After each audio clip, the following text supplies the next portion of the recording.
Slippery slope arguments are made a lot in, like, trans discourse. Oh, yes.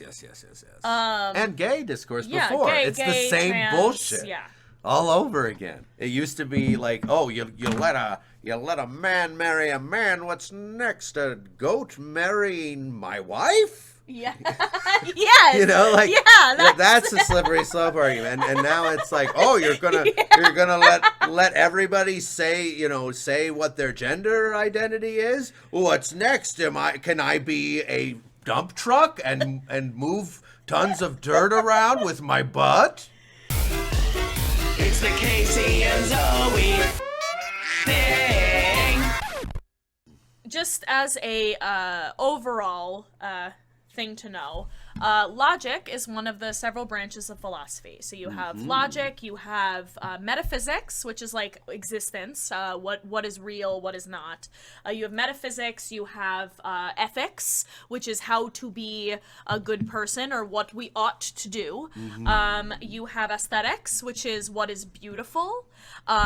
So the idea of taste and classifying worth of certain either pieces of art or what is objectively beautiful and how to describe that and how to think about these things. And it actually gets pretty deep and philosophical. It's not just like pretty painting. It goes much deeper than that. And logic is a branch of philosophy. So logic is it's important to understand that for every logical leap that we make, we generally use something called modus ponens, which is if P, then Q. So what our brains naturally are taught to do when we think of situations and how do I get from X thought to Y thought, we say, well, if, let's say, the sky is blue, let's see. let me find it. You know what? I'm gonna look up a good one and not come up with one off the top of my head. Modus ponens. Eric is just writing out the... Nice. So modus ponens is a... We're feeding your heads right now. It's head feeding time. Crack those heads open and stick out your head tongues and open wide. Not fallacy. That's not a fallacy. You're about to get fed. Modus ponens is a valid argument form in Western philosophy because the truth of the premise guarantees the truth of the conclusion. However, affirming the consequent is an invalid argument form because the truth of the premises does not guarantee the truth of the conclusion. So this is a form of a bad argument, but I don't want to start with this. So the most common logical fallacy, which I'm just going to pull up some kind of comprehensive list for you guys. Thou shalt not commit logical fallacies. This looks stupid. Stupid. You had a good list, didn't you? It was like, it looked okay, yeah. But it was like, do you want to go to college? And I hated this advertisement. It made me want to leave the page. I get that. But it seemed like a fair list. Yeah, no, it's good. This is good. And then we have the whole things. Yeah, so we have all these. Yeah. So the most common one that you're going to hear in debates, specifically with the right wing, is a straw man. It seems like that is the... Or an ad hominem. Those are the two most common logical fallacies made by people on the right. Yeah. But we'll get there. So yeah, formal fallacy versus informal fallacy. A formal fallacy is an argument with a premise and conclusion that doesn't hold up to scrutiny. So that means that the content of your argument is wrong. An informal fallacy is an error in the form, content, or context of the argument. So say, like, a formal fallacy, I want to make sure I'm doing this correctly. I'm getting, like, too excited and I'm saying too many words. I don't teach! So a formal fallacy is, for example, let's see if they have examples that are better than mine. No. So formal fallacy would be something, let's see. Let me pull up examples for you guys. Formal versus informal fallacy. Yeah, they're nice, clean examples. Here we go. We like pictures here at the Casey and Zoe thing. We like images. Images at the thing. Wow, okay. get big, get into my face. Here we go. Well, this is just more of defining it, but we want examples. Okay. Here we go. So this is an example of a formal fallacy. Yeah. Some girls have long hair. Annie is a girl, or Anne is a girl, Anne has long hair. Because it's some, true, but it's true in some cases. Yes. Yeah. Dogs are herbivores. Shadow is a dog. Shadow is an herbivore. This is false and invalid because dogs are not herbivores. Right. So it's basically the difference between whether or not you are like building on a bad premise, sort of. Like. Right. And I want to make sure when you say false, what that means. For example, in the above example, the argument is true but invalid. Okay, so true has to do with whether the P and the Q are true. Yeah. And it's all about the invalid premise. has to do with whether or not they actually make sense together. Yeah. Great. Informal fallacy is a fallacy and error in reasoning. And it's like kind of the context difference. Of the argument. It's the difference between like a confused person and an outright liar or deluded yes, person. Exactly. Like, yeah, a person who's interpreting poorly, or a person who lives on a different planet, or a person who's lying to you. Yeah. I mean, this kind of stuff, I'm so horny for this stuff. So an informal fallacy is an error in reasoning found in the content of the argument. Unlike in a formal fallacy, the error in informal fallacy is not the form or logic of the argument. Informal, and I want to say I misspoke earlier. I said the content was the formal fallacy. What I meant was like the actual like words in the sentence, and not what this is. Yeah. Informal fallacies often involve using irrelevant information in arguments or information based on assumptions that later prove to be false. They are widespread in everyday conversations and can take many forms. Pretty much everything I say all the time. We can observe the informal fallacies in political speeches, advertisements, newspaper articles, internet forums, and social networking sites. They are often dependent on misuse of language and misuse of evidence. Furthermore, there are three general categories of informal fallacy as relevance fallacies, ambiguity fallacies, and fallacies of presumption. Relevance fallacies use information that is irrelevant to the conclusion. Ambiguity fallacies, on the other hand, use unclear terms and propositions so that it becomes impossible to understand the precise meaning of the argument. In fallacies of presumption, the conclusion depends on certain assumptions, and it's not clearly stated in the premise. So give it to me one more time. So formal is Formal is based on a factual premise, poorly interpreted. So formal fallacies have to do with the structure of the logic jump. So say you can't say some girls have long hair and then say Anne has long hair because she's a girl. Like it has to do with the incorrect That's use. formal. That's formal. Right. So so formal, but again, like I think what makes it a little simpler to understand, because even I'm like getting a little like, no, it's intense. The professor is talking a lot of words.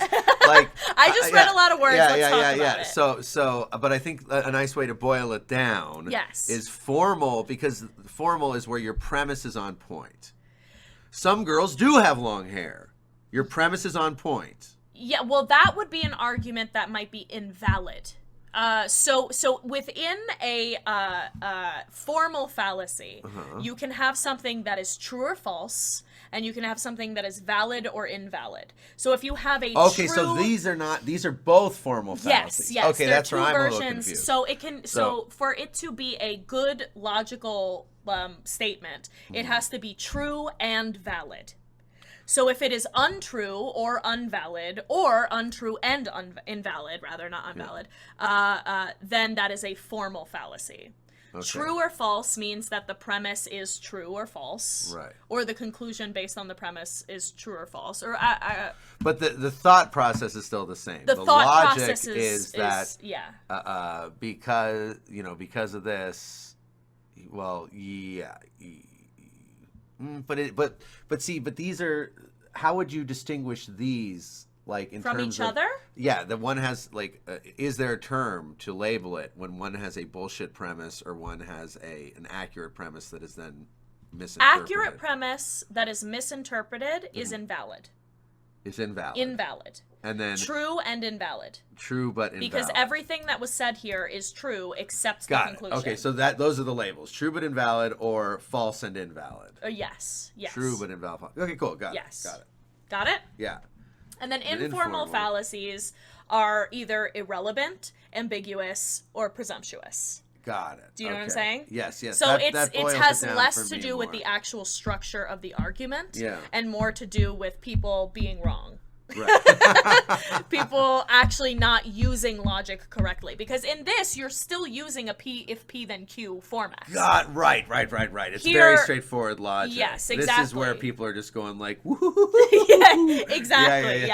Yeah. I should have said that from the get-go. Okay, got it. Cool, No, cool. I got a little and confused I'm actually with refreshing the information for myself as well. I got a little confused with the examples, so I'm glad we clarified. Yes. Here, formal fallacy is an error in reasoning due to a defective logical structure, while an informal fallacy is an error in reasoning found in the content of the argument, not its form or logic. Got it. So like stop. So the structure of this, you're still using in an if P then Q thing, but you have this like sum here that makes it wrong. You have this is untrue, so this structure is incorrect. Whereas here you're just making wrong. You're saying wrong things. Like so what? Yeah. So like so if I said like some girls have long hair, therefore I can eat the moon. That would be an informal fallacy. I think so. Okay, got it. Yeah. I think so. Listen, I am not, my concentration was in ethics. So logic is not my strongest suit. Got it. So if any of you know more about logic than I do, and either of us are misspeaking here, shout it out, because we're all learning together. We're all learning together, yes. But this is my understanding, my basic understanding. But the actual list of logical fallacies is the fun part. So, an ad hominem fallacy uses personal attacks rather than logic. This fallacy occurs when someone rejects or criticizes another point of view based on the personal characteristics, ethical background, physical appearance, or other non-relevant traits of the person who holds it. Ad hominem arguments are often used in politics, where they are often called mudslinging. They are considered unethical because politicians can use them to manipulate voters' opinions against an opponent without addressing core issues. So this is a, like, everything Trump has ever said in any debate is pretty much an ad hominem argument. It would be like if someone made an argument and then you were like, oh, this coming from the guy who likes to put pickles in his underpants. Yes, exactly. Like that, you know. Or you can even make it pretty relevant, but you have to make it an attack at the other person. So it's like you're not fighting the argument, you're fighting the guy making the argument. Yeah. And usually it'd be something worse than putting pickles in your underpants. Of course. Like, Casey's just giving a PG for the chat. Yeah, this from the guy who throws babies off a mountain every day. Something like that. Yeah, exactly. Good work. Or you could say like it was like some anti-abortion psycho. It could be like, this from the baby killer. Like that would be an ad hominem attack. Yeah. But then the funny thing I see a lot in debates and discussions between left and right wingers that like a lot of times right wingers think that like just if you insult them at any point, it's an ad hominem fallacy. Not necessarily. Like you can refute the whole argument and then be like, "You fucking idiot." Yes, and that doesn't if you make say it, that you fucking idiot, at the end, makes them think. That doesn't make it an ad hominem all of a sudden. No. If you address the argument, we're actually responding. Yeah. Because especially like on Facebook, you see in comments all the time, people are like, oh, resorting to ad hominems just because someone was like, God, you're fucking dumb. I think terrible. Someone sees a pejorative anywhere in any sentence, and they're like, ad hominem. Like, no. It has to be a more response to an specific argument. than that. Yes. Cheeseburger, remember, we all love mudslinging with the boys. Okay, so here's some examples. McDougal roots for a... Is that McDougal? Is that how you say that? McDougal, okay. I think. Yeah. McDougal roots for a British football team. Clearly, he's unfit to be police chief in Ireland. Yeah, sure. Because it has nothing to do with the football team. Well, yeah. All people from Crete are liars. Yeah. Yes. Okay, so this one I would say is definitely the most common, is a straw man argument.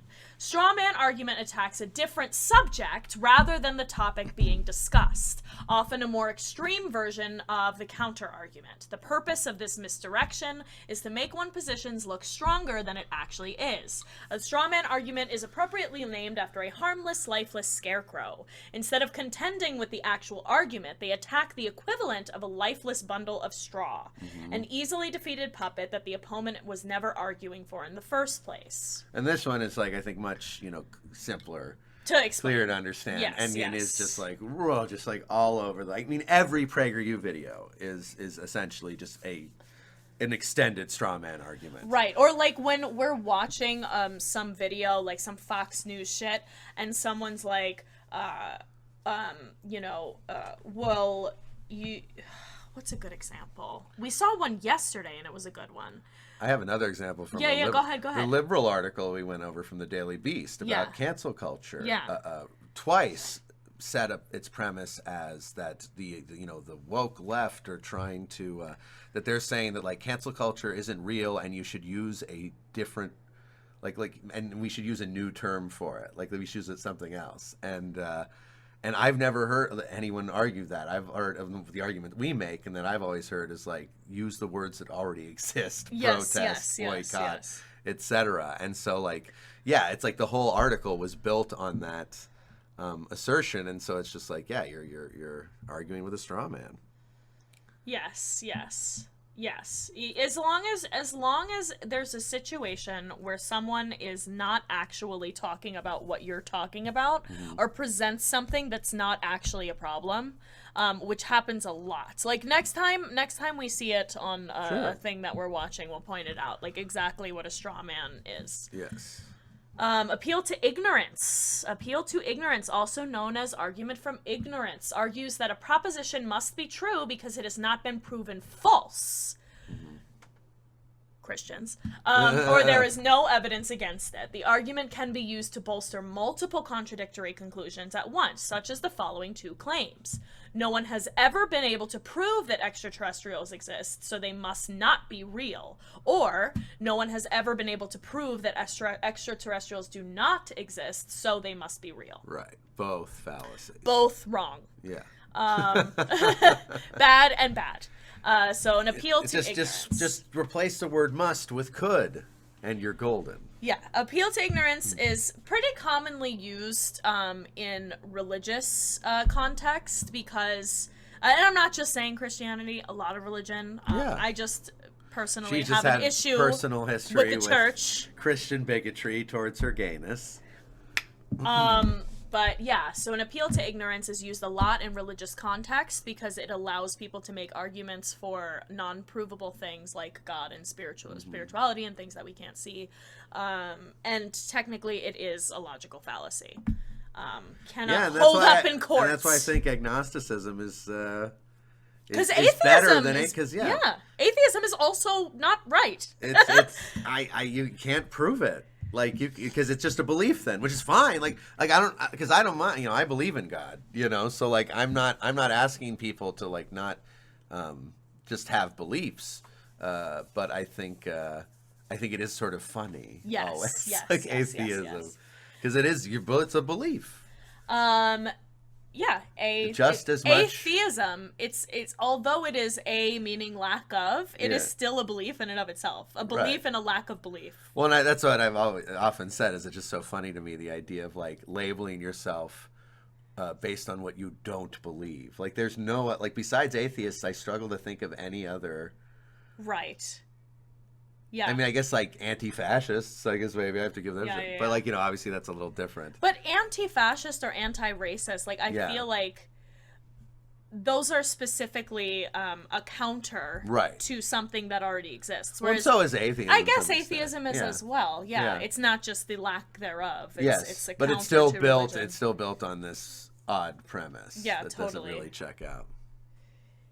Atheist paganism, nice. I think atheism is cringy in the fact that you cannot assert that there is nothing. Right. You cannot know. Yeah. And to assert that you do is an appeal to ignorance. Well, it's just as much of an assertion, or a baseless who gave you the assertion right to make that assertion? as believing in God. Yes. And Dale, if you're still here, the false dichotomy from yesterday.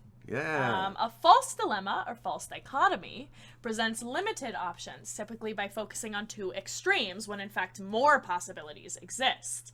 The phrase, America, love it or leave it, is an example of a false dilemma. That is a good example. The false dilemma fallacy is a manipulative tool designed to polarize the audience, promoting one side and demonizing another. Also, I was just going to say on the side note, Schnibs, I'd be curious to hear more about atheist paganism. I don't really know about it. Yeah, I mean, do you mean like a secular paganism?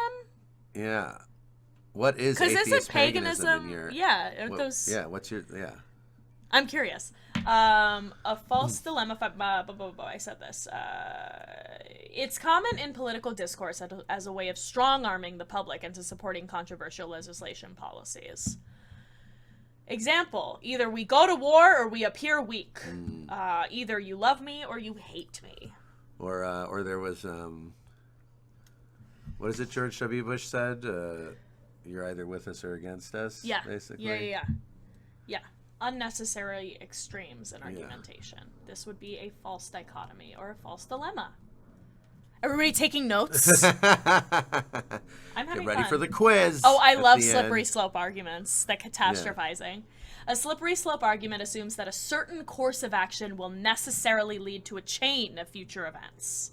The slippery slope fallacy takes a benign premise or starting point, and suggests that it will lead to an unlikely or ridiculous outcomes with no supporting evidence. You may have used this fallacy on your parents as a teenager, but you have to let me go to the party. If I don't go to the party, I'll be a loser with no friends. Next thing you know, I'll end up alone and jobless living in your basement when I'm 30. Yeah. That's a good example. That is a good example. Rebecca Fox says she has the fattest notebook. Don't Oh, worry. yes! I'm so horny for this shit. And this is also another way that I see slippery slope misapplied a lot in conversations is that some people seem to think that it means any time you suggest that a course of action could lead to anything.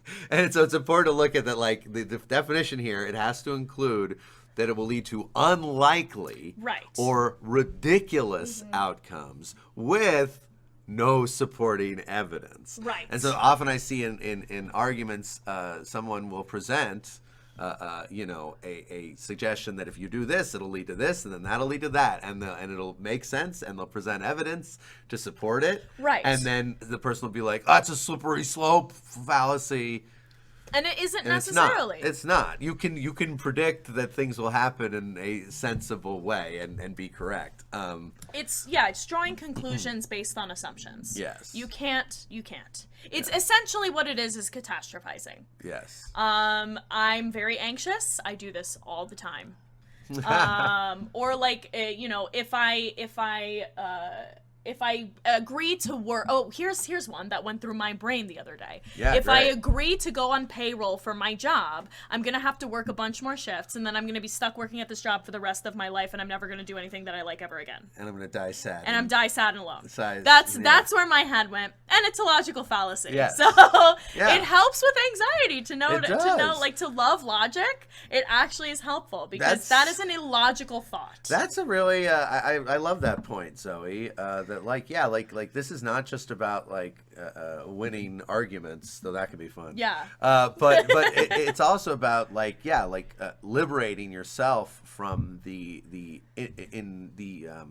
brain's inclination to make fallacious arguments to you about yourself. Like it helps. It's good to debunk your brain's bad ideas. Yeah. Are you someone who has an internal monologue? Yes. Okay. Are Do you- we have anyone in the chat who doesn't? Because I do, and I still cannot wrap my head around the fact that some people don't have voices in their heads. Yeah, no, it's very interesting to me that it's more abstract for some people. And Schnib said, so atheism is the foundation of the belief, how you think, etc., but the spiritual drive connection that guides the individual's neo-paganism. Oh, interesting. So explain neo-paganism. So paganism, because I feel like paganism, in my understanding, usually has gods, right? I Or don't- no? Or I maybe don't or really maybe, know. is that or paganism is more about like sort of animal worship and stuff? I don't remember. Look it up. This is why we have our Kampupi. Any of several spiritual movements that attempt to revive the ancient polytheistic religions of Europe and the Middle Yeah, East. I There you thought go. that it was traditionally polytheistic. So this is like a Okay. version Ritual magic and modern witchcraft. Yeah. where they sort of strip the theism out of it, which is interesting to me. Yeah, so it's not it's spiritual rather than religious, I guess. Which I mean, Cool. You know, That that's sounds pretty cool. Yeah. Dig it. No, I dig it. I want to go too deep because we're doing the fallacies right now, but I wanted to get a little more understanding of that. Thank you for the clarifying, Schnibs. Here, Much appreciated. your coach's policy is that no one can be a starter on game day if they miss practice. So if you miss basketball practice one day, you won't be a starter in Friday's game. Then you won't be the first freshman to start the varsity basketball team at our school. Yeah. That one's fine. If you miss practice, it means you're probably goofing off. People who goof off drop out of school and end up penniless. Yeah, that's a good example. Right.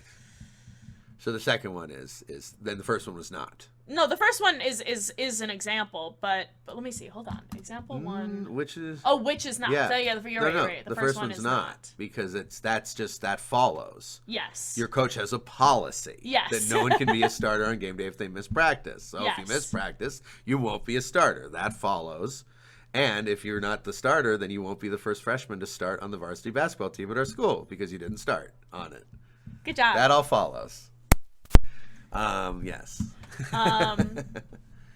Circular arguments occur when a person's argument repeats what they already assumed before without arriving at a new conclusion. For example, if someone says, according to my brain is reliable. According to the Bible, Jesus exists. Yeah. The Bible says that the book that we think Jesus wrote says that Jesus exists, so Jesus must exist. That Right. is a circular argument. Yeah. That's a circular argument. The circular arguments often use a claim as both a premise and a conclusion. This fallacy only appears to be an argument when in fact it's just only appears to be an argument when in fact it's just restating one's assumptions. Right.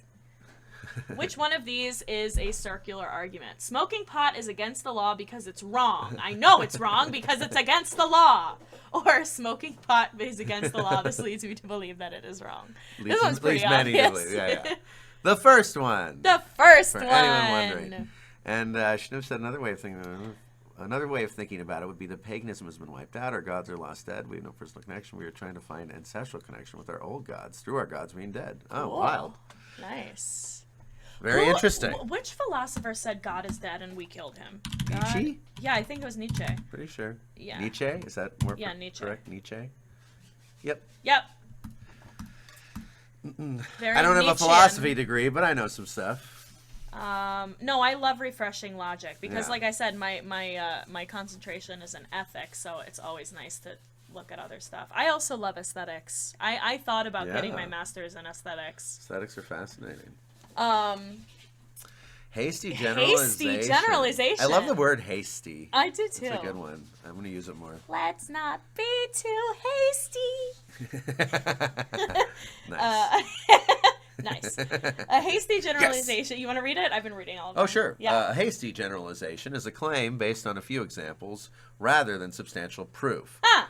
Arguments based on hasty generalizations often don't hold up due to a lack of supporting evidence. The claim might be true in one case, but that doesn't mean it's always true. So this is like also anecdotal. I Evidence. perhaps this could be anecdotal. What I'm getting from this is that it's just not enough evidence. Right. But often anecdotal analysis suffers from that issue. Yes. Yeah. You're right. Hasty generalizations are common in arguments because there's a wide range of what's acceptable for quote-unquote sufficient evidence. The rules for evidence can change based on the claim you're making and the environment where you're making it, whether it's rooted in philosophy, the sciences, a political debate, or discussing house rules for using the kitchen. Yeah. All right, which one? Some people vote without seriously weighing the merits of the candidate. Now, people nowadays only vote with their emotions instead of their brains. Example So, 2 Yes, is the logical is fallacy. a hasty generalization. Yes. Because how do we have any actual evidence that this is the case? Yeah. Another one very, very popular online. Oh, red herring. That's a good one. That's a big one. Oh, yes. Love a red herring. A red herring is an argument that uses confusion to distract or shift attention away from a topic and toward a false conclusion. Red herrings usually contain an unimportant fact, idea, or event that has little relevance to the real issue. So it's similar to a straw man, but rather than what I think the biggest difference is between the two of these is that a straw man is like a refutation to an argument based on something irrelevant, and this is a manipulation tactic used to completely confuse whoever you're arguing to. Yeah. This is like gaslighting, essentially. Yes. Red herrings are a common diversionary tactic when someone wants to shift the focus of an argument to something easier or safer to address. But red herrings can also be unintentional. Also a very, very popular tool in mystery writing. Oh yeah. Yeah. We've played games where there's red herrings. Oh, like for that sure. those escape room games. Oh yeah, lots of So many red herrings. Those things are lousy with red herrings. My roommate wants to talk about cleaning out the garage, so I asked her what she wants to do with our patio furniture. Now she's shopping for new patio furniture and not asking me about the garage, is example 1. My wife wants to talk about cleaning out the garage, so I asked her what she wants to do with the patio furniture because it's just sitting in the garage taking up space. Wait, these are confusing. My roommate wants to talk about cleaning out the garage, so I asked her what she wants to do with our patio furniture. Now it's this one, but Yeah. now she's shopping for new patio furniture and not asking me about the garage. So I guess Yeah. the yeah. roommate didn't want to talk about what they wanted to do with the patio furniture. No, the roommate didn't want to clean out the garage. So instead was like, well, what about the patio furniture? And so now the roommate has to go shop for new patio furniture, and the first person doesn't have to clean out the garage. Got it. This Yeah. person used a red herring to distract, Yes, and get out of doing the thing they didn't want to do. Got it. Whereas the second person was like, oh, my wife wants to talk about cleaning out the garage, so I asked her what do you do with the patio furniture because it's just sitting in the garage taking up space. Got it.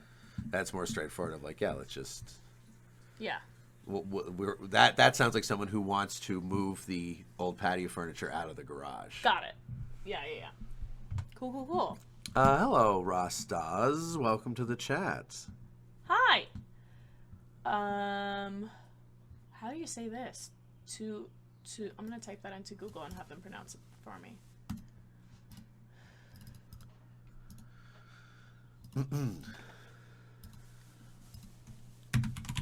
There you go.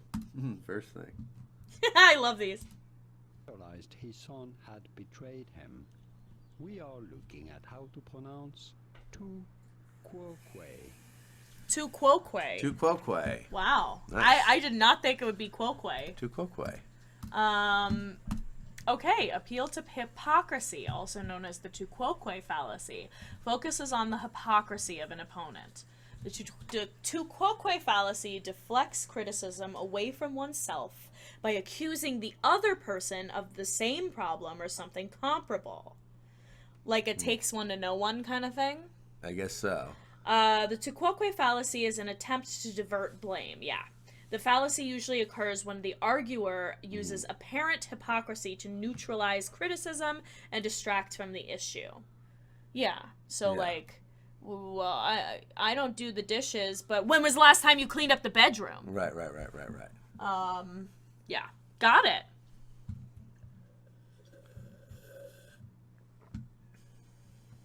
Yeah, but Dad, I know you smoked when you were my age, so how can you tell me not to do it? Yeah. Or, son, yes, I smoked when I was your age. It was dumb then and it's dumb now. That's why I forbid you to smoke, chew, vape, or use nicotine gum.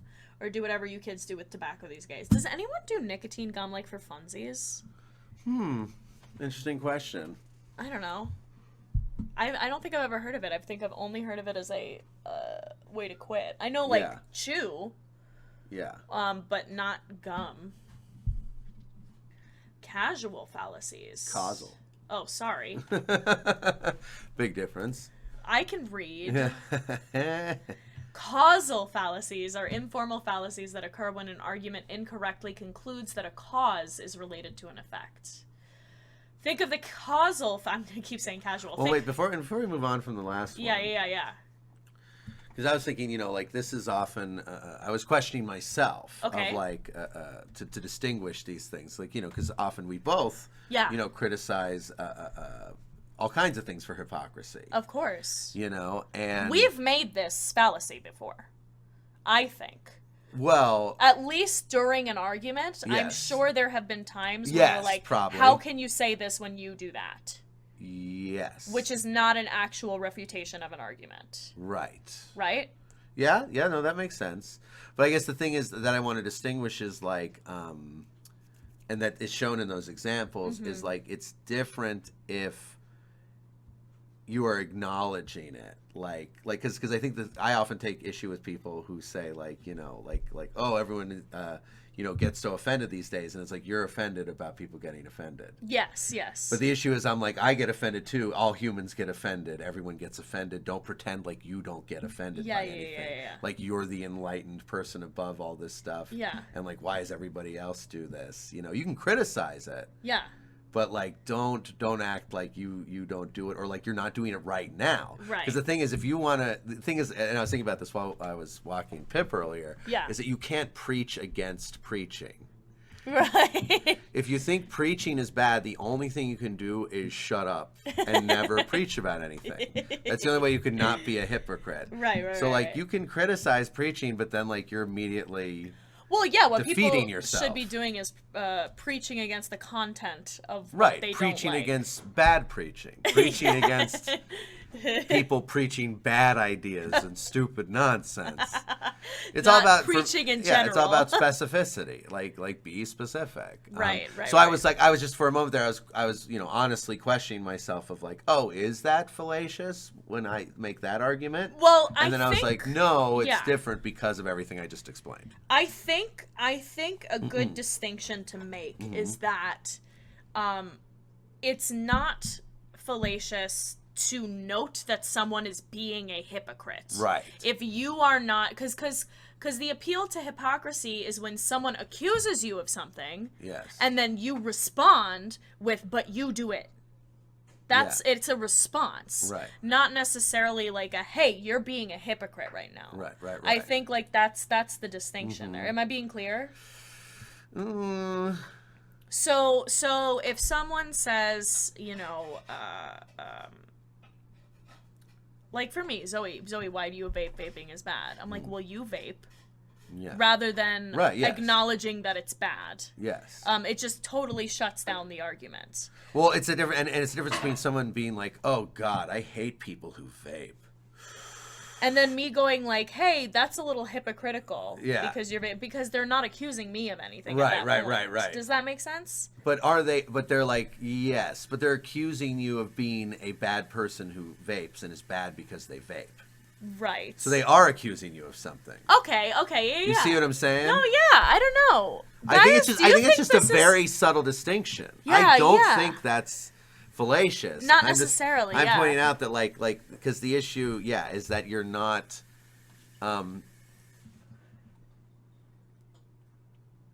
It's hair like up time. you can make an argument, and that's like, and we have like made arguments for why sometimes it is bad to get, it's bad to get offended over ridiculous things that aren't worth being bugged about, right? Right.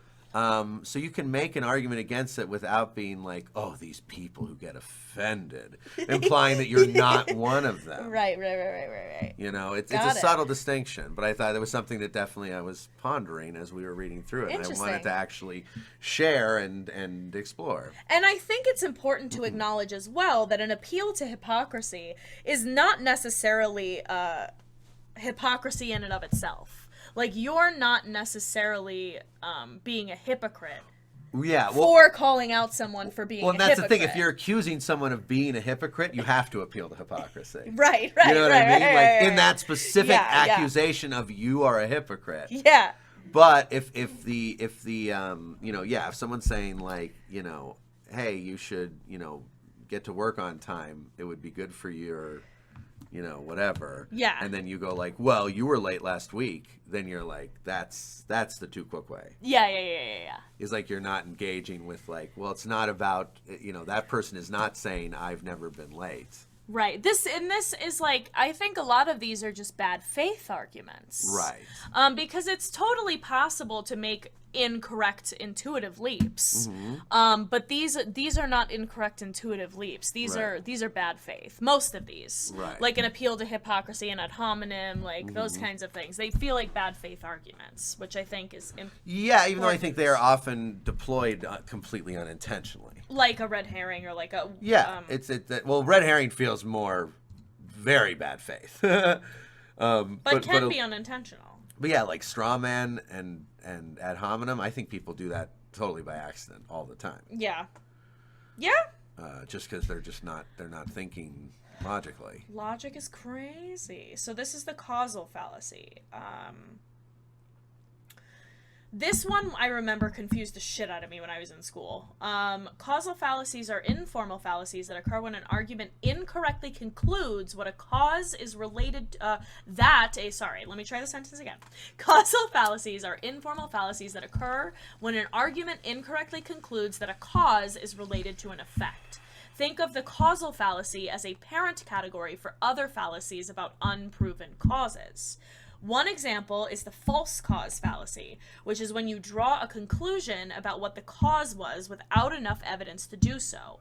Another is the post hoc fallacy, which is when you mistake something for the cause because it came first, not because it actually caused the effect. So causation, like you assume something caused something else just because it happened first. Yeah. Is that a causation correlation thing? Yes. Okay. It's conflating correlation with Causation. Causation, yes. Jimmy isn't at school today. He must be on a family trip. Oh, here.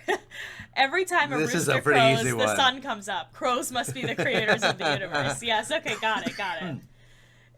Yeah, so just... Well, it's the same thing, though. It is like they're both... Which kind of... this is asking us which. Yeah. I was like, because they're both kind of wrong. Yeah. They're both wrong. This one seems like a weird leap with no evidence. Well, that's the one about when you only have some example, or like, right? Yeah, so that would be the false cause fallacy. Yeah. You draw a conclusion without enough evidence. So that's a Yes. false cause. And then this one is the, what's it? Hoc? Post hoc? Every time a rooster crows, the sun comes up. Crows must be the creators of the universe. Yes. Yeah. Sunk cost. So the post hoc is the causation correlation problem. Yes, right. Got it. Okay. Sunk cost. A sunk cost fallacy is when someone continues doing something because of the effort already put in it, regardless of whether the additional costs outweigh the potential benefits. I didn't know this was a logical fallacy. Oh yeah. Sunk cost is an like- economic term. It's at the core of all gambling addicts. But that's logic? That's a fallacy in logic? Yeah, to think that because you have already sunk so much, you have to keep going because it would be a waste. Oh, like I already ate this slice of cake, I might as well eat the whole thing? No. All right, let me keep reading. Yeah. No, it's like I already lost. I've lost like $1,000 at the craps table. Like, so I must be closer to the winning hand. I've already spent this much to get this far, and like if I stop now, or like someone with like a horrible failing business that's never gonna work. Yeah. And then like being in like Breaking Bad when that guy was doing that thing. Well, let's not spoil anything, but That's why I said that guy was doing that thing. But that's too vague for me to know what the fuck we're talking about. Sorry. Yeah, no. It's like it's like well, I already. It's like if you have like a I don't know, a business to put dog hair in people's food, or whatever, like a bad business that no one's ever going to really want. You'll find a few people who are like, ooh, that's my kink, but like your business is never going to work. And someone being like, well, I already bought the building and I bought all the machines to make dog hair blasters to blast dog hair into people's I must food. Continue. I've got to at least give this 6 months, maybe a year to see, That's a sunken cost fallacy. Okay, cool. Or sunk cost fallacy. Cool. Yeah, for example, imagine after watching the first 6 episodes of a TV show, you decide the show isn't for you. Those 6 episodes are your sunk cost. A sunk cost fallacy would be deciding to finish watching the show anyway because Yes. you've already invested 6 hours of your life. Yes. Got it. Okay, cool. I don't remember learning about this one. Well, it's good we're doing this. Which of these is a sunk cost fallacy? I know this relationship isn't working anymore and that we're both miserable. No marriage, no kids, no steady job, but I've been with him for 7 years, so I'd better stay. It's that one. I'm halfway done with college. This is so tough. It's not nearly as fun as I thought it would be, but I don't know. Guess I'll finish it and get my degree. Wait, these are both, right? I know this is no marriage, no kids, but I've been with him for 7 years, so I'm happy to come. No, the first one is. Because the 7 years is the sunk cost. No, because it's using the sunk cost to justify. Oh, rather sticking than with it. Okay. Example 2 is using I'm going to get a degree. Got it. Okay. Does that make sense? No, it does. It does. Chat, do you get it?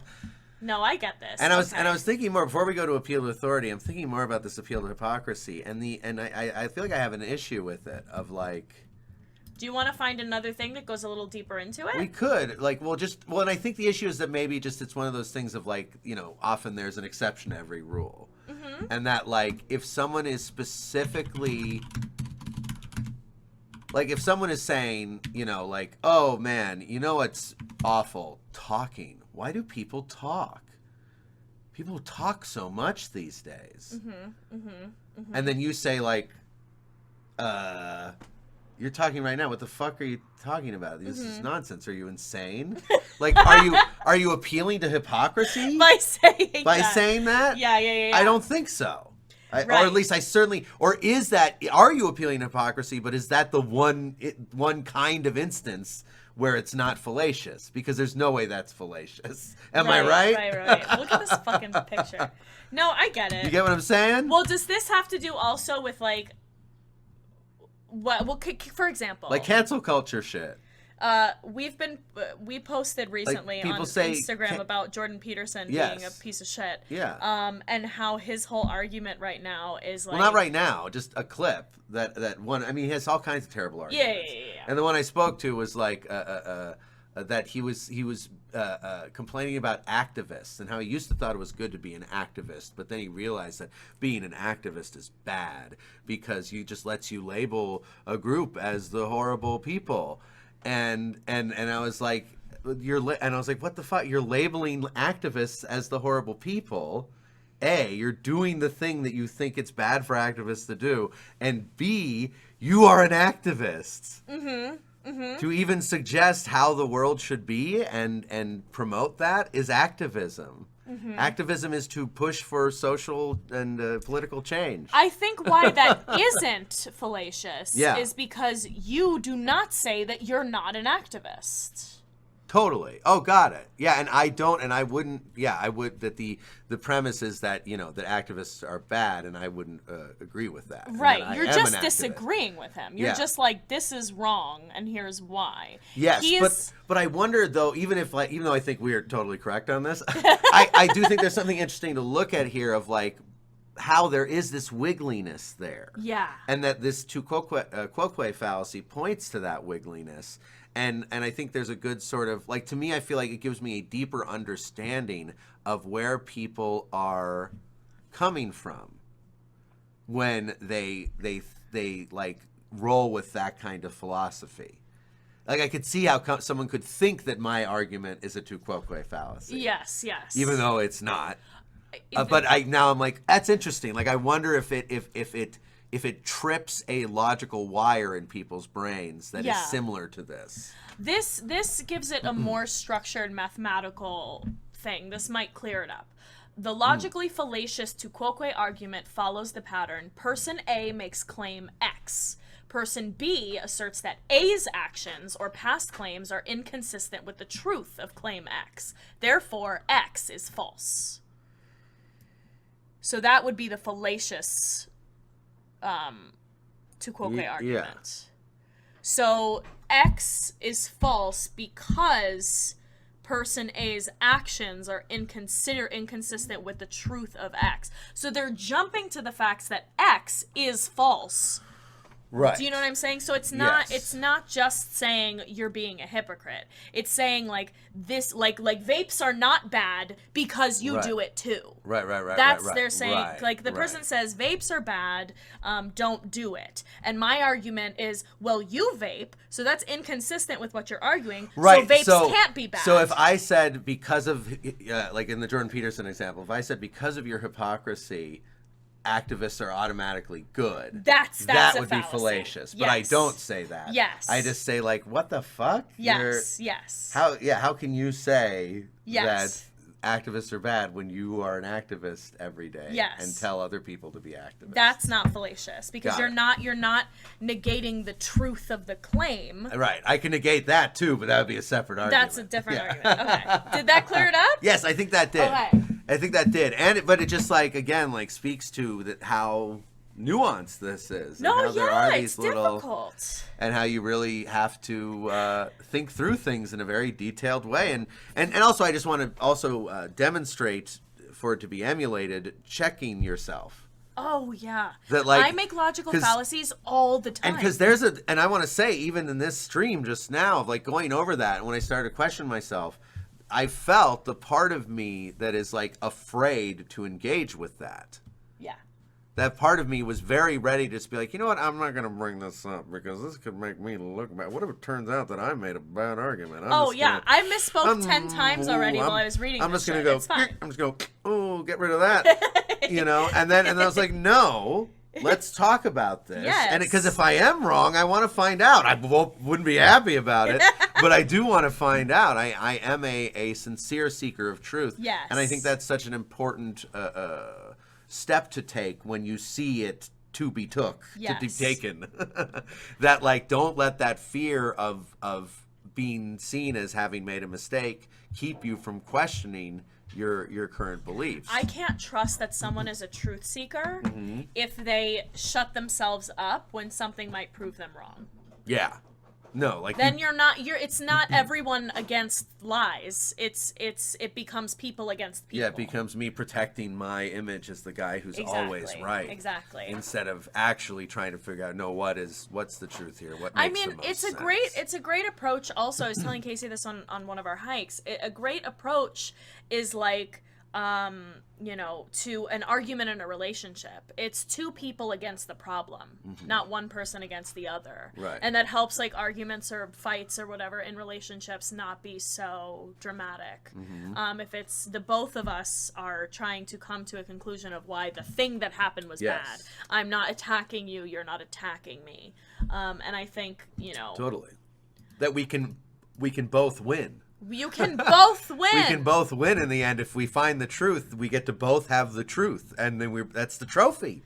And we both win. What is so problematic now is we have everyone debating on what the truth is. Well, yeah, and we also have a whole generation of right-wing shitheads that were trained by guys like Ben Shapiro to argue in bad faith on purpose.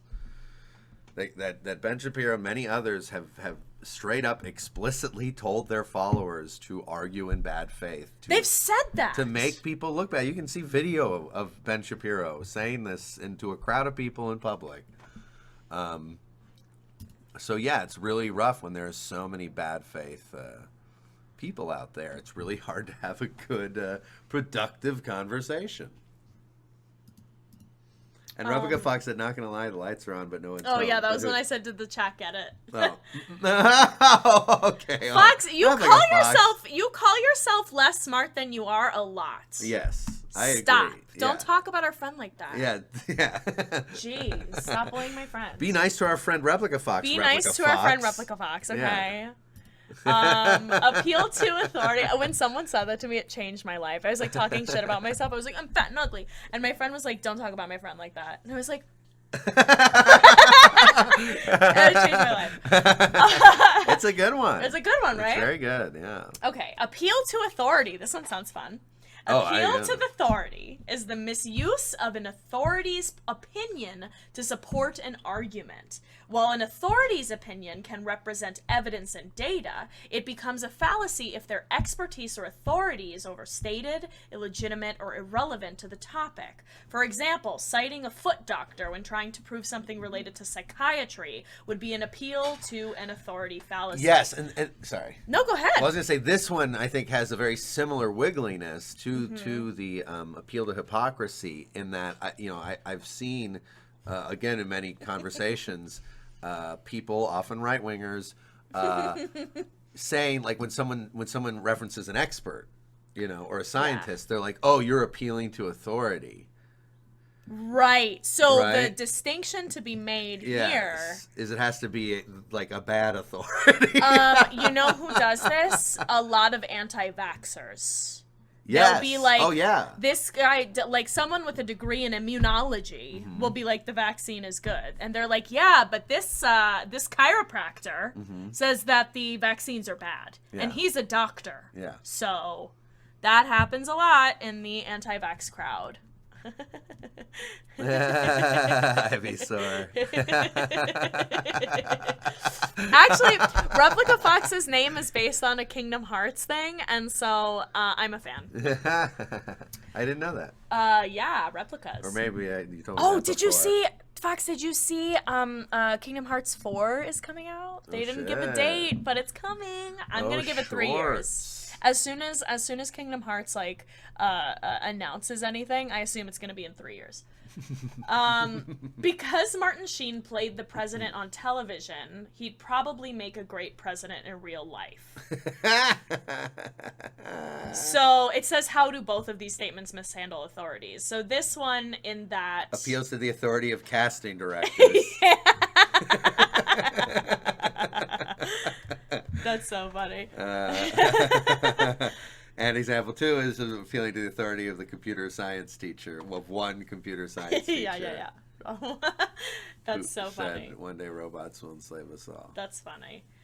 Equivocation. So we get So this it's one, really right? it's really appeal to bad authority. Yeah. Appeal to wrong Appeal authority. to the wrong authority. So Listen up, it's anti-vaxxers. a little misleading that it's called just appeal to authority. Yeah. It's appeal to wrong authority. Okay. Equivocation happens when a word, phrase, or sentence is used deliberately to confuse, deceive, or mislead. In other words, saying one thing but meaning another. When it's poetic or comical, we call this a play on words. But when it's done in a political speech, an ethics debate, or an economics report, and it's designed to make the audience think that you're saying something you're not, that's when it becomes a fallacy. Interesting. I want to see good examples. How does each example? His political party wants to spend your precious dollars on big government, but my political party is planning strategic federal investment in critical programs. Exactly. That is big government, Yeah. right? Yes. Okay. Yes. That. And now I see what they're saying of like a comedian. If like George Carlin could say that, doing a politician voice. Yes. And it would be a joke. Yes. But if a politician says it seriously and keeps a straight face, 20% of America will go, good point. Yeah, even though they're the same fucking thing. Yeah. I don't understand why you're saying I broke a promise. I said I'd never speak to my ex-girlfriend again, and I didn't. I just sent her some pictures and text messages. Okay, yeah. Right. Yeah. Totally. So, lying. Yeah, and this is something that's it's like basically like a sitcom joke. This one is more gaslighty than the other one, I would think. Yes, but it's interesting because this is literally like one of the most used structures for a sitcom joke. Oh yeah. And the thing is, and something plays on words. that disturbs me that has always disturbed me a little about sitcoms. A lot of sitcoms, not all of them. There's some that I just love, like The Good Place, or I love The Good Place. It's why I got a degree in philosophy. Yeah, or even shows like Frasier and Seinfeld do it. And I love those shows. Where it's like some guy will say I didn't steal the car. I just borrowed it for a test drive. Right. Like, and I think that has affected us as a people, that we've seen that so much in our Media and media. art. Yeah, that like Yeah. I do think sometimes people will pull this fallacy thinking it's okay because like we've been trained by sitcoms to think it's okay to like be a weird like deceptive weaselly It's weaselly. person. And that's like what disturbs me about a lot of sitcoms is they take place in this universe where everyone is just constantly like jabbing each other. Like everything they say is like, got you. Like, oh, this? Well, what about that? And the audience is like, wow! And it depicts this reality where like all of existence is a wrestling match all the time, and That's so funny. it's like really weird, and we take it so for granted because it's such an established aesthetic. Yeah. But it's strange. Most sitcoms, some are very grounded and like that's their thing, is to be a little more like, authentic to life. But most sitcoms take place in a totally bizarre alternate reality where it is a Comedy Central roast everywhere all the time. And everyone like just hates each other a little bit. It's out for blood. Oh, appeal to pity. Nice. Have any of you seen What We Do in the Shadows? Because there's a specific vampire on that show that plays this game. An appeal to pity relies on provoking your emotions to win an argument rather than factual evidence. I know people who do that. Appealing to pity attempts to pull on an audience's heartstrings, distract them, and support their point of view. Someone accused of a crime using... excuse me. Breathed in my own spit. Someone accused of a crime or using a cane or walker to appear more feeble in front of a jury is one example of an appeal to pity. The appearance of disability is an argument on the merits of the case, but it's intended to sway the jury's opinion anyway.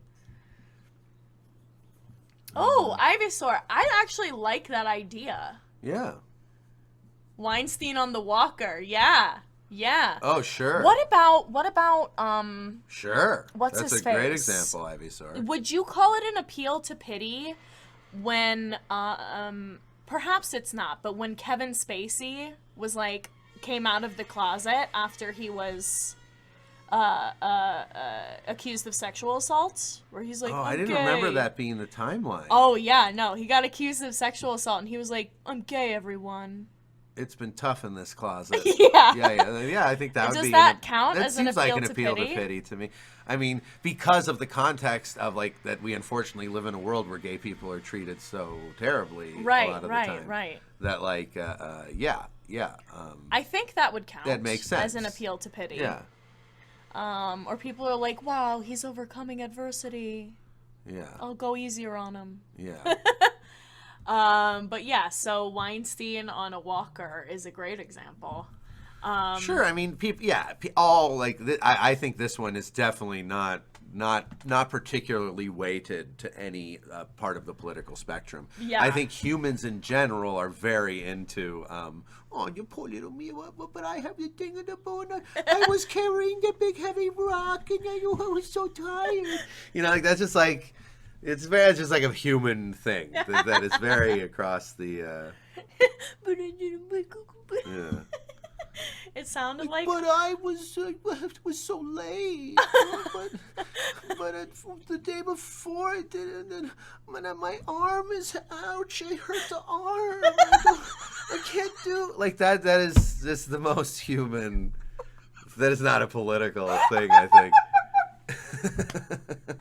And politicians love to use it. Yeah. Across, but you know what's funny? Across the board. I don't see this as much in political. I see this in like courts. Well, and I think it's also a little out of fashion in the political realm. I think if you go back to like the 80s or 70s, you're going to see more politicians being like, "Oh, I was so sick with the flu." You know, I think it's one of those that we all know sounds so stupid that they stopped using it. Yeah. But would you say something like talking about the trauma of being in the military when running for president is an appeal to pity, or would you say that is No, because it depends. It depends on, I think, on more detail there. Because, for example, like let's say, like, you know, a John McCain who runs on who talks a lot about being that's a who POW. I was thinking of. Gotcha. That's exactly what I was thinking of. Gotcha. You know, he often spoke about being a POW, but I don't think that was an appeal. Well, I mean, maybe in some instances, it depending on the flavor and the word choice, maybe it was. But I think in general, it was more meant to frame him as like heroic and resilient and Got it. you know, strong. So I think it would be more of an appeal to a sort of strong soldier persona as opposed to an appeal to pity.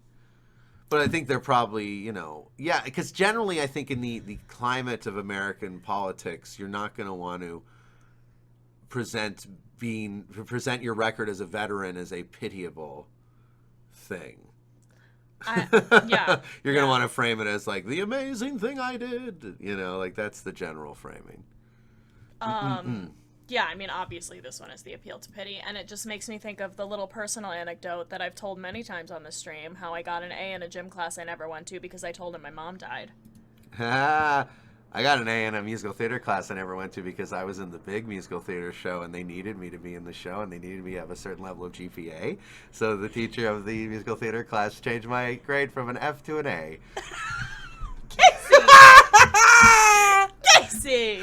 Working the system. Well, yeah, all the my time. birth mother, just so you know, my mom comes in the chat sometimes. That's technically my stepmom, but she's been my mom since I was 3. I call her mom, don't get confused. My birth mother died like 5-6 years and sorry, ago. I just want to say the only reason I had an F in a musical theater class was because I just did not go. I figured, but otherwise I guess I would have an A+. Yeah, sure. I was in the show. Yeah, sure. I was the star of the show. They had to put up my grade. Don't you? I know. I was jabbing your ego. I jabbed your ego. I jabbed your ego, and you went. You got me. You got me. But my mom had died like 3 years before this class, and it was very tragic. Like, it wasn't like a random death. Like, it was bad. But I was like failing this class, and I was like constantly like either too hungover to go or just like I didn't give a shit, and I didn't. It's gym class, and I was in college. I was like, Sure. fuck this. So I emailed my professor one day, and I was like really fucked up, and I like emailed him, and I was like, Professor, I'm so sorry I can't go to class. My mom died, and he emailed me back. It's really bad, guys. I never said I was a good person. He emailed me back and he was like, You're mostly good, but you got a few. I've done a couple of stinkers. A few stinkers. And the rule is you can't ever say someone died who's not dead, because then they'll die. Right. That's the rule. You can't be like, oh, I can't come to class because like my grandma's dead and your grandma's still alive. I think that's a good rule. Because you're putting that shit into the universe. Take it out. Also, just don't lie, but yes. Yeah, but like, I got an A. I mean, there is context there too of like you've been coerced into having to attend the school and the gym class, right? Or no, it was college. It was college. So you don't even have that out. Like no, if it was high school, I'm just a bad if it was high school, guy. you'd have that out. You were just being a dickhead. Yeah, no, on that one occasion. I was All right. literally drunk, and I texted him, and I was like, sorry, like, can't come to gym class. My mom died. Yeah. But also, you telling that story just made me think, like, what if gym class, like in junior high and high school, was just basically a gym membership? That'd be awesome. Imagine if in junior high and high school you just had access to a good gym with more than enough equipment for a whole class to use at once. And gym class was just an hour put aside for you to use the gym as you saw fit. Oh my God. I would have loved that. No, you have to play intramural sports. No, you have to do jumping jacks and kids would push-ups just sit or and talk then or be on their phones. You know what's funny? I don't think I would have. I certainly would not have. I would have loved that and been much more into that. Whereas what I actually did was I I figured out a way to not have to go to gym and have musical theater classes instead, because I was at a music magnet high school. But and then also the thing is, like, I don't care if people, like, I don't think, you know, like, gym, I don't know about forcing gym on anybody. I think you're more likely to have fit kids if you just give them a place where they can work out and show them the results, you know. Especially imagine if the kids who are inclined to work out are gonna start getting fitter and fitter, and then the other kids who maybe spent the first month or two sitting looking at their phones will be like, what the. There, look at all Everyone these. looks so hot. Looks so hot. Not Maybe that I should. fitness is inherently No, hot. but you know, like, I don't know. I think, and also if you just don't want to, fine. Like, I don't care if someone wants to not be the fittest person. Well, yeah. Eat burgers all day, every day, and die whenever. Like that's your life. Yeah. That's your life. Well, I think there's a lot of fat phobia baked into school fitness. Oh, absolutely. Absolutely. For sure. And yeah, I remember I was very, very thin after college, but high school and college, I was like a heavier person. And I remember, like, I was always put in, like, very specific groups with, like, heavier kids, and we were, like, doing easier shit. And I was fit. I wasn't not fit. I was just heavier. I ate a lot, but I could run a mile very quick. Like, I was fit. Yeah. I was a rock climber. Yeah. And I would get put in these, like, classes in gym that were just, like, for the not fit kids because I was heavier. And it was, like, very weird. It made me feel bad about myself, and I didn't want to ever go to gym. Yeah, and I believe there's a lot of science that says, you know, health science that says, like, you know, basically, like, you should walk, like you should at least, like, walk half an hour a day. But that also has a huge impact. Like, the human body doesn't really necessarily need a ton of exercise, but that you should get some exercise every day. And, like, so, you know, if they wanted to say, like, hey, you know, kids, at the least you have to, like, walk on the treadmill for half an hour. And then if you want to sit on your phones after that, that's your choice. But you could also do other stuff in the gym. Like, I think that might be a good compromise of, like, you know, well, I mean, it's still forcing kids to do it, which I'm always a little weird about. But because I think it's just always, it's why, like, I'm very, you know, it's why I'm very pro abolish the police, because in the long run, because I think just understanding is much better than laws. And I'd rather a kid understand the health benefits and experience the health benefits and the feeling good of walking a half hour a day than have me just, like, you know, command them to do it. I would encourage them to do it and say, like, try it. Do it once, see how you feel. But being like, these are the rules. Everyone get on the treadmills. It's like, it always crosses a line for me. I'm like, do we have to be like this? Yeah. Schools do love Must forcing we? kids to do things. Must we?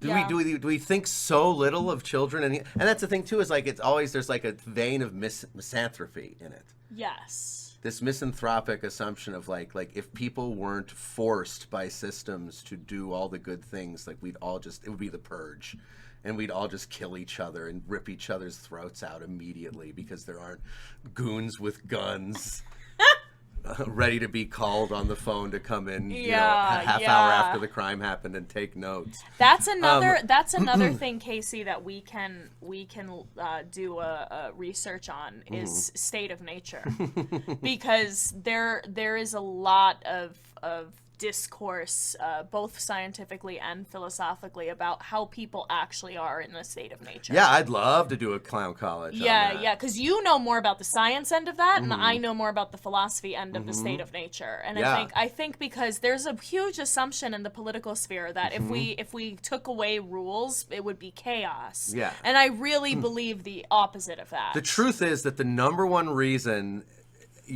any of us go through any day without being murdered is that most people don't want to murder. Yeah. Almost it's not no because one. of the laws. Yeah, it's not because everyone's walking around like, oh, I just what the laws?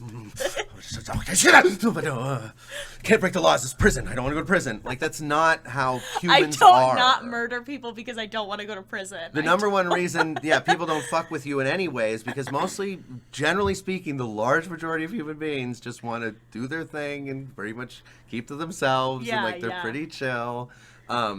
and to build these massive military apparatuses to not even effectively address this minority of the population that even that minority would not be like that if there weren't sociological factors that were pushing them towards that inclination and that desperation that brings about that behavior. So yeah. And yeah, Ivysaur, Goons with Guns, trademark. And Replica Fox, yes, schools love forcing songs that we had to kids sing every to do morning things. where it's about them forcing us to do things. Whoa. Well, Fun we say stuff. we did Yeah, the right, pledge we of, talked about fucking the Pledge Pledge of of Allegiance. Allegiance. So fucking gross. Yeah, I don't. It's just. I literally got in trouble for not doing it. I didn't do it because it said one nation under God, and I was like, I'm not saying that. Yeah. So I never said any of it. And like my experience with kids, and I've always, talked to kids like, I mean, depending if they're very young, obviously I won't like use big thesaurus words, but like generally I try to talk to kids like they're just another adult because they are really like the line between kid and adult is not a distinct thing. And really they're small people. And a lot of time I hear a lot of people talk about kids as if they are something else. You better be talking about PragerU and not Zoe Katsaris. Certainly not just you. Are you saying that I'm us and theming kids? And they really are just smaller humans. We're bigger. They're smaller. Yes, I know. And I think kids have agency. Yes, of course. No, I know that. It just happens to be that their presence makes me mad. Am I like racist against kids? Maybe a little bigoted against kids. Bigoted, yeah, that's a better word. I'm bigoted against kids. Wait, I word. do want to hear this song that Fox just said. Oh, this is a good. Hey, that school. We will get along when we obey the rules. Oh, going down the scale. That's very ominous, isn't it? Oh, we used to sing this.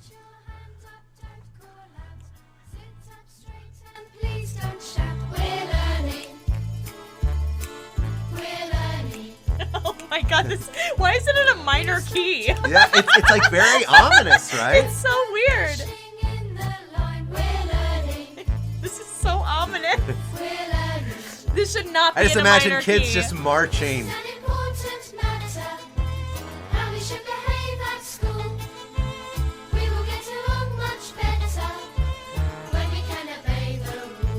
Wow. It speeds up? Oh no. I thought we were going to have a fast round. That was perfect. Wow. Thank you for sending that to us. Thank you for that little dollop of indoctrination. Every morning this bad boy would be sung, and if he didn't sing, he had to stand in front of, do it in front of the whole school. In front of the whole school? Not even in front of the whole class? That's amazing. That's so scary. Yeah, it's such a inhumane and I think ultimately really ineffective way to teach kids constructive, healthy behavior. Like, you just got to have them understand. Like, if the advice you're suggesting is good, then there is a rational, reasonable argument behind it that you can present to a child and have them understand. Generally, the reason people don't want to follow rules is because they're stupid rules. Almost, like, most of the time. Most of the time. Sometimes people don't want to follow rules, and they're good rules. Hi, baby. Do you want to come Or sometimes people don't want to follow suggestions, and they're good suggestions. Yeah. But A free pip. But I think especially with kids, like on average, especially since kids are younger, they're fresher slates. Hi, Pip, you good boy. Little stinky guy. I think you can. Hi, buddy, you're so good. Say hi to Pip, everybody. Good boy, Pip. Yeah, we get a special free pip today. No points for this one. Yeah, free Pip, free Pip. Free pip, free pip. Pip volunteered. He volunteered to do a cameo because he's so good. Because he's such a good guy. Anyway, I don't like forcing kids to do stuff. Yeah, forcing kids to do stuff is dumb. Teach instead of forcing. Well, yeah, and the thing that we were talking about that PragerU was saying was like, that it's not good to explain to a child why you're making a rule, because then they have an opportunity to argue against that rule. And I really think, like, perhaps their argument is stupid. Oh, he's gonna sleep.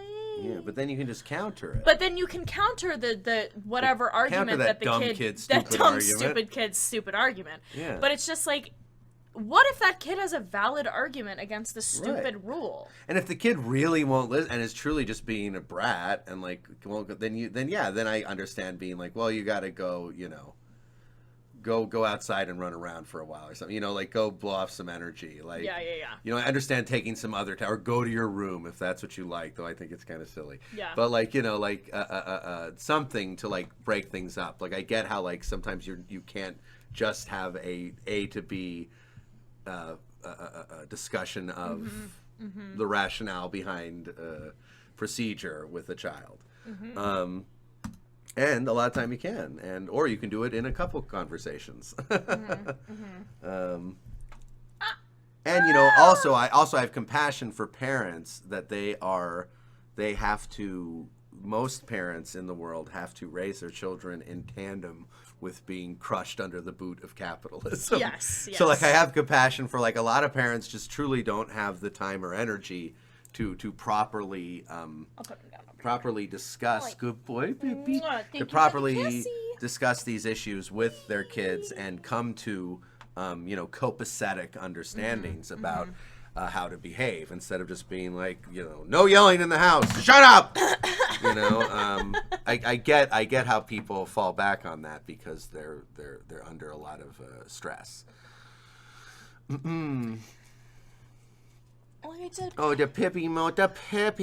I put it Okay, there. so on to the next fallacy, yes? The bandwagon fallacy. The bandwagon fallacy assumes something is true, or right, or good, because others agree with it. In other words, the fallacy argues that if everyone thinks a certain way, then you should too. One problem with this kind of reasoning is that the broad acceptance of a claim or action doesn't mean that it's factually justified. People can be mistaken, confused, deceived, or even willfully irrational in their opinions, so using them to make an argument is flawed. Yeah. And actually, this was also in that liberal Daily Beast article we read. About like, you know, like the progressives who are questioning this are like 8% of the population. It's like, isn't that appealing to just like, you know, maybe it's a little different than exactly this, but it's still appealing to just. That most of us do it. I mean, I guess that'd be appealing to consensus. Which is the bandwagon fallacy. Which is is it the not? bandwagon fallacy. Yeah. Okay, appealing cool. to consensus. Great, good. Okay, so Yeah, just yeah. another way to verbalize it. But yeah, I think that a good example. Yeah, on it's totally appealing to consensus. Yeah. I think a good example on the left. Yeah. Is that a lot of people don't believe in defunding the police. Yeah. And most people think that that's correct, and so we are expected to think that that's right or good. No, yeah, a lot of. I mean, that would be the liberal argument. Of Yes. like, you know, most Americans don't like the idea of defunding the police, so it's bad. So defunding the police is bad. Which is basically like if you operate on that philosophy, you will never stand up for anything.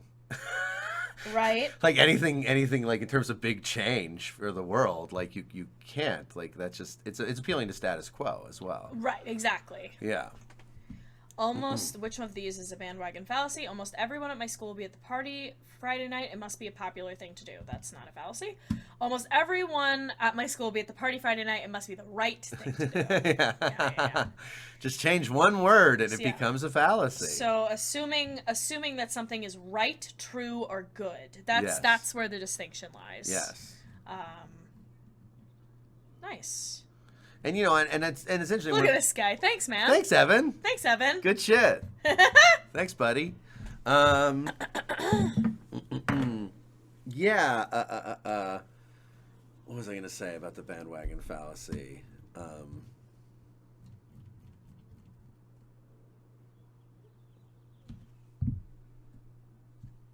That in the examples, there's one word difference makes it a fallacy. And the thing is, like on the left, I think there's often an issue with being mean about people slipping up in their language, you know, like Right. unwarrantedly. where if someone just used an incorrect word, I think it's but I still think it's worth pointing it out. And a lot of time in a lot of discussions, especially political discussions, people I think often are like, oh, like you're like getting caught up in the details or something, or like blah blah blah, or like, okay, I'll change that one word. And it's like, no, but like sometimes one word makes it bad. One wrong word destroys the logic of your entire fucking thing. Totally. And like, sorry. This is just like kind of the way logic works. I want to write all of these down really quick to have on hand. Sure. Because I kind of want to find something to watch and point out if we can find logical fallacies. Or something like that. Some sort of application. Because I want to make sure I have an okay handle on all of these. So I'm going to find the list. Scoot, scoot. Here we go. So, ad hominem. Straw man. Straw man. Appeal The to amazing ignorance. straw man. Which means not enough evidence. Right? That's the atheism. Yes. Theism one. Oh, yes. Like, there's no proof, so I can't. Yeah. There's no proof that it's not. There's no proof that it is. False dilemma, or false dichotomy. Yeah, Replica Fox said, cheers, Evan. What a lad. Love What a lad or indeed. hate. What a lad. Slippery slope. Slippery slope arguments are made a lot in, like, trans discourse. Oh, yes. And gay discourse before. It's the same trans, bullshit. Yeah. All over again. It used to be like, oh, you let a man marry a man. What's next? A goat marrying my wife? Yeah. Yes. That's the slippery slope argument. And now it's like, oh, you're gonna let everybody say what their gender identity is. What's next? Can I be a dump truck and move tons of dirt around with my butt? Or what's next? I guess I can just say that I'm an attack helicopter, or I'm a table, or whatever the fuck. I want to clarify something just for myself. A red herring versus a straw man. I want to make sure I'm clear. A red herring is a fallacy that distracts from the issue at hand by making an irrelevant argument. I think a red herring analog is whataboutism. Red herring is a whataboutism. I think whataboutisms are red herrings. Whataboutisms.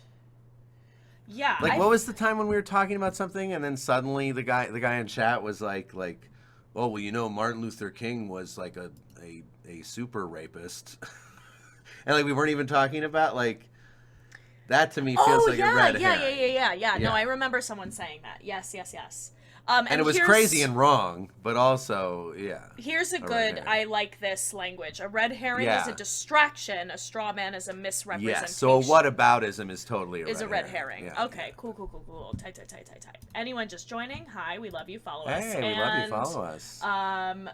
We are learning about logical fallacies, and we just went through the list, and I am writing all of them down because we want to see if we can apply this in political discourse. Appeal to hypocrisy. Well, I think hypocrisy. Vaping isn't bad. You vape. Casual, or causal, not casual. Stop saying that. Causal fallacy. Remind me what causal fallacy is. Incorrectly concludes that a cause is related to an effect. Draw a conclusion. Post hoc. Oh, yes. So you draw a conclusion that really doesn't make any sense. It's a broad intuitive leap. And then the other one is, yes. Okay, got it. And then sunk cost. Okay. Gambling addictions. Appeal to authority. Well, my chiropractor said the vaccine was bad. Appeal to bad authority. Appeal to bad. We think that's a better, a clearer label for it. Equivocation. Equivocation. Word phrase used deliberately to confuse. Play on words. Yeah, play on words. Play on words. I wasn't stealing, I was borrowing. A malicious play on words. I didn't steal your car, I was borrowing it. Yeah. A crime on words. Word crime. AKA the only language ever used in a sitcom. Yeah, exactly. Appeal to pity. I know I stole your car, but I broke my arm. Appeal to pity. Perfect. Then we have the bandwagon. Well, everybody's doing it. Is that what, when dads are like, if everyone jumped off a bridge, would you do it too? Yep, that's their way of saying you're using the bandwagon fallacy, my child. Wow.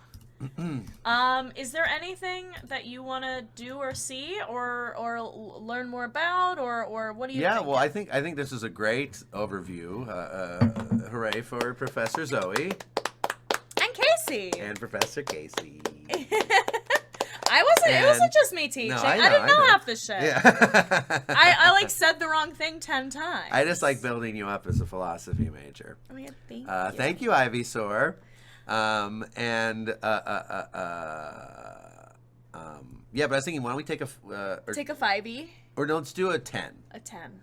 But a real 10. Or, you know what? Yeah, let's do a 10. We can do a 10, because I got to take Pip out. Pip needs to pee. Okay, if you just run out the door, it can be a 10. If I just run out the door, it can be a 10. So we'll be back. If it's an 11, I'm going to give him so much guff. Yeah, because we're about to get off. So it's 3:43, so let's say we'll be back at 3:54, okay? Because we're going to take another second here. So, so we'll be back in a minute, and then maybe we'll watch something that we can look for these fallacies I'm gonna, live. while you're taking Pip out, okay, cool. I'm going to look around and see if we can find a good example, whether it's like a news segment or, I don't know, PragerU, something like that. Cool. Okay, well, we'll be back in 10 minutes. Yeah. See you soon, cuties. Hey. We're back. On time. Look at that. Yes. God damn it. Yes. So yeah, we're looking around at some other stuff, seeing if we can find a good video to look for some Logical of these fallacies in. That we were just discussing. In case anyone joined over the break, we're discussing logical fallacies. Yes. Just did a big refresher overview and fresher. Yes. As well. And I'm interested in. So what is this J.K. Rowling video? So PragerU has this it's a video. PragerU. Yeah. J.K. So the Rowling reason video. I looked up PragerU was just because they're They use a lot of logical fallacies. Well, not only that, but they're presented as like educational. Right. Yeah. Well, they've videos. named themselves Prager University. Yeah. So when you're doing something like that, like Clown College is way better than Prager University. So much better.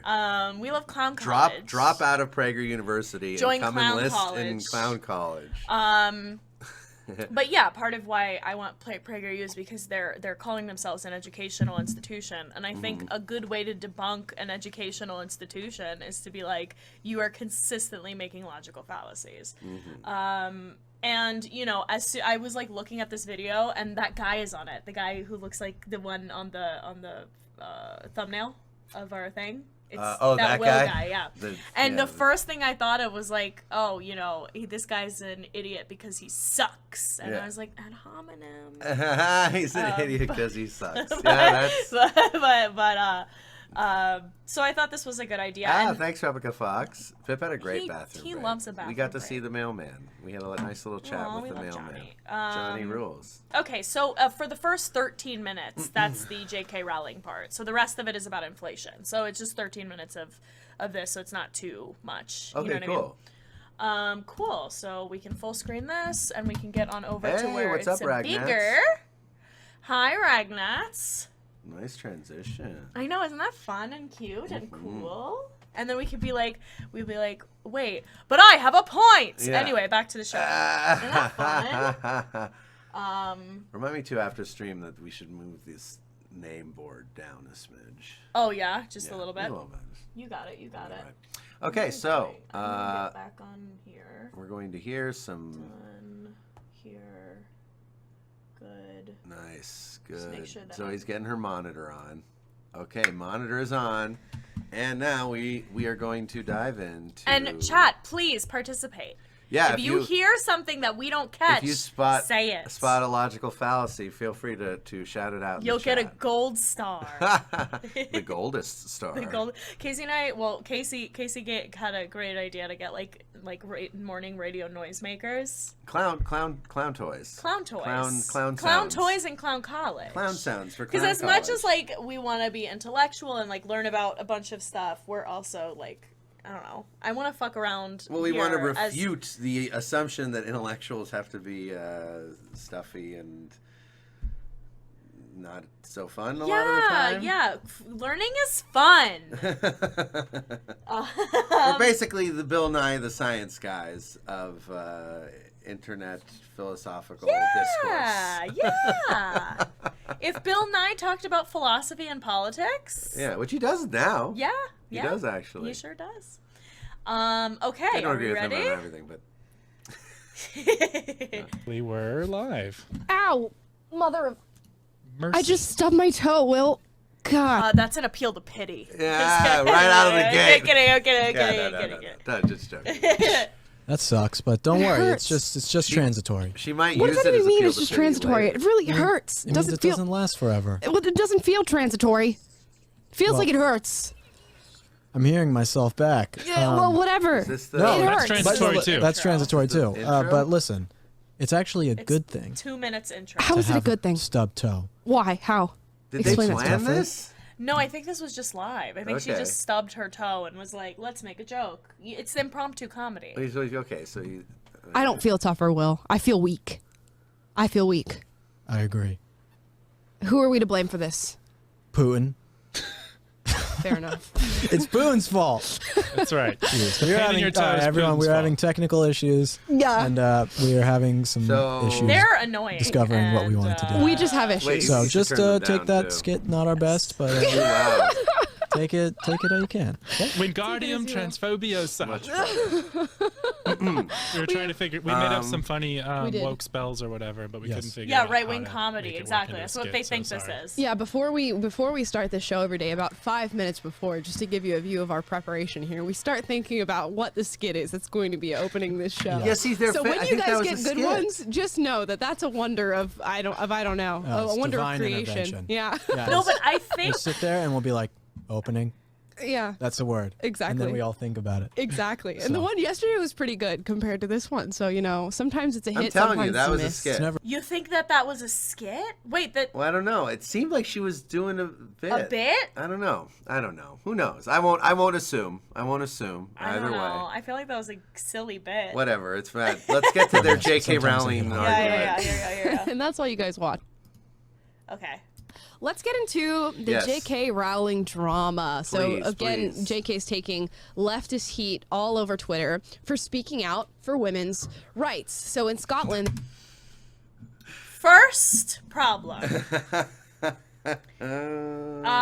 What would you call it if you say that she's speaking out for women's rights when she is speaking against trans rights? Well, this is a straw man, right out of the, well, it's a straw man in that they're saying that the left is attacking her for speaking out for women's rights, which is not what the left is attacking her for. Right. The left is. Oh yes, the left is attacking her for speaking out against women's right. The Is left a is straw attacking man. her for being Because a the left is transphobe. attacking her for being a transphobe. Yes, and obviously there's the issue with this debate is that there's a disagreement on terms. Yes. That's always going to create a lot of Yes, problems. definitely. But yes, obviously we disagree on the definitions of some terms and the way these PragerU folks are defining them. Definitely. they're trying to pass this gender affirmation bill, which essentially makes it easier for people who identify as trans to go through the transition of changing their pronouns, their license, and being formally recognized by the country as whatever gender they choose. Now, J.K. Rowling doesn't have a problem with this because she has a problem with trans people. She has a problem with this because she's recognized that there's an issue with particularly predatory men taking advantage of laws like this and, committing an act of sexual assault and going, whoa, I'm a female.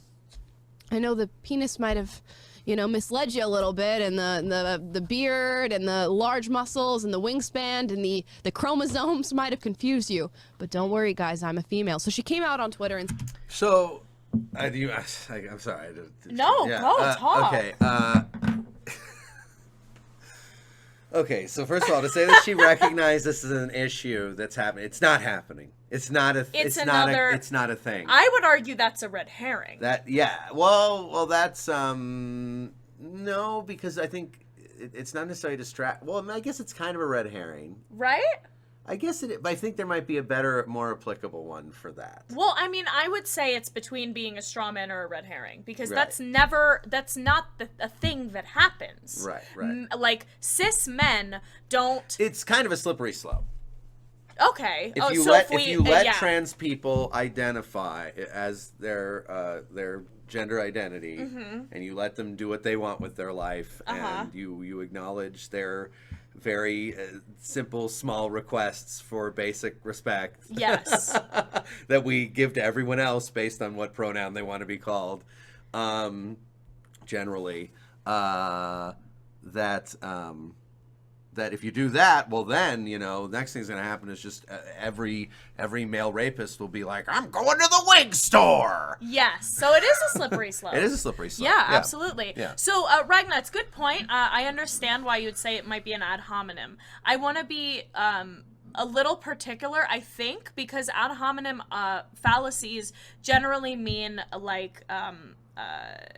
I don't agree with you because I don't like you, kind of thing, or like how. Well, it was Ragnats who said ad hominem. Yes. Did I say I think you something said replica else? fox. Oh, I'm sorry. No, if I said that. or maybe I misheard, but I think that's what. But yeah, yes. I don't know if this is an ad hominem argument, because she's not saying like, oh, the left is off because they suck, or the left is off because they're idiots. I think that she's totally just she's actually making an argument. It's just an irrelevant argument. Yeah, it's not that slippery she's slope. Attacking anyone. And it's just misrepresenting reality, because that's not a thing that happens. There's not some plague of trans women or cis men dressed up as women in bathrooms raping. That's not a common thing. I don't think it's like it may have never happened, but like maybe you could find a couple examples on Earth, perhaps. Probably rapists have tried everything, the rascals. But God damn it. but like it's not a thing that really happens. And then also, what was the other thing they said? They went on the whole thing of like, she framed it as that in that plague of bathroom attacks that aren't happening, that then when you bust them, when you go like, hey, you raped that woman in a bathroom, that then the trans woman or the cis man dressed up as a woman goes like, hey, I'm a woman. Which has nothing to do. It's the stupidest. It's stupid. Did I miss it when society that we live in started being a place where after a rape, if it turns out the rapist is a woman, you're just like, it's fine. Oh, it's a woman? Must not be a rape. I mean, I guess that is actually a trope in society among like generally more right-wing leaning people. Yeah. Don't really acknowledge male rape. But like, yes, women can be rapists. So I guess if you believe that a woman can't be a rapist, that argument would make sense to you. If that's the context you're existing in. Yeah. But women can be rapists, and so it's just so like, what kind of legal protection would the, because to me, I always think of when this scaremongering is done by transphobes, I always think of it more in the more like the concern is if we make this okay, then it'll be easier for a cis man to sneak into a bathroom disguised as a woman and then take advantage of like the isolation and privacy of the bathroom to do their crime. Like I always thought like that was kind of the logic behind the fear-mongering, not that after they get caught they can then go, but I'm a woman. Like that was like Which the is not weirdest. real. It's not real. B, the conclusion of the not real premise is insane. It's insane. It's not even Yeah. good scaremongering. Yeah.